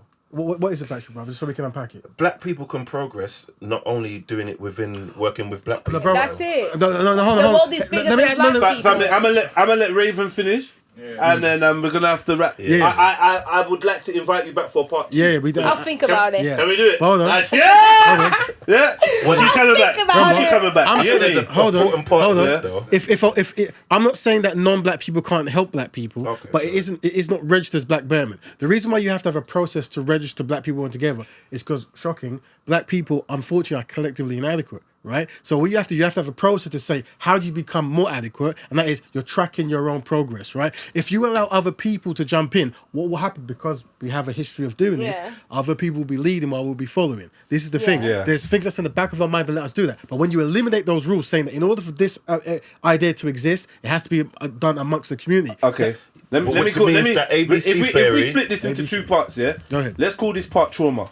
Yeah? Yes. As in brackets, trauma. part, yes. And the next part will be tactics. Yeah. Yeah. I ain't got time for tactics. I do. Right. So the next part will be tactics, right? Yes. And so I want to get you exact same panelists back, of course. on another day, Of course. and we're gonna go for part 2, and we're gonna discuss. So you should say this the trauma session, and next Right, the exactly, tactics session. exactly. Branding. You see what I'm That's like saying? branding. Good man. Right. So that's what we're gonna do. Yeah. Only if you let me take lead on the tactics. But you can do, and this way you're gonna shine. You get me? You're I gonna was do your kind thing. of like colonizer vibes. Weren't it? What? I'm just smiling and waving at this point. Yeah. I just want you to look back. I'm so proud of this You're session not allowed right now. to lead that. Technically, no, aesthetically, you're not allowed to lead I don't know. Is I'm where mixed race people, person, where I people don't know. will discredit my Can you wait? abilities of Let me ask you a this. question. You know, we said that you you imagine? can't have a non-black partner and be the leader of a black betterment group, right? That's right, yes. Can you be biracial, mixed race, Yes. and be the leader of a betterment group? No. You can, yeah. You can, yeah. So you can have one white parent and lead a black betterment group, but not one white shouldn't, partner. man. Because one But is surely having a white part. Okay, what? Okay. the most. I was So don't talk to me.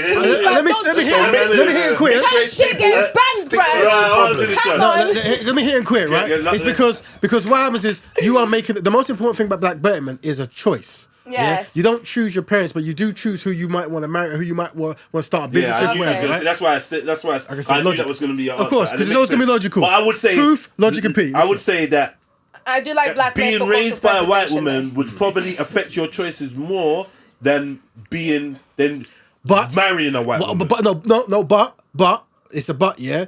When you understand what black betterment is, you have to educate yourself to become ready for it. So you have to think. So it's like me. You asked me a question about being light skinned than you. I said the response, right? I had to be trained to know that because if I just came from a multi type, I was like, we're all the same. So that means a person. My Portuguese brethren says the same, and I'm like, yo, my Indian brethren, remember Mohib? Remember he's passionate, yes. Bro, but why, blood? Like, I love you, like, I'll die for you, man. Why can't I be? And I'm like, bro, our experiences are just different, cuz. You're my brotder. Come to my yard. Build a business with me, whatever. I'm not excluding you, but I'm just letting you know that my experience is do you know what I mean? So I could never come on camera with a bag of mixed race people and shout and scream about the mixed race experience. When you say a bag of mixed race people, what do you mean? Because he's black according to him.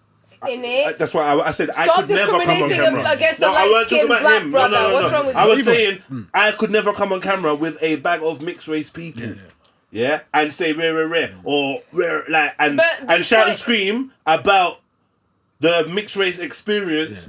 When I may only have a partial understanding of it, because I could say, "Oh yeah, well yeah." I would say this though. I would say this. You guys really underestimate how much I am able to. No, but you know what? You're Dinalva, overestimating. And this is why I think you're overestimating. Okay, cool. Listen, Listen, it's gotta go. It's locking up. Us as mixed people, sometimes we have to just mind our business. I can't. We have to just mind our business.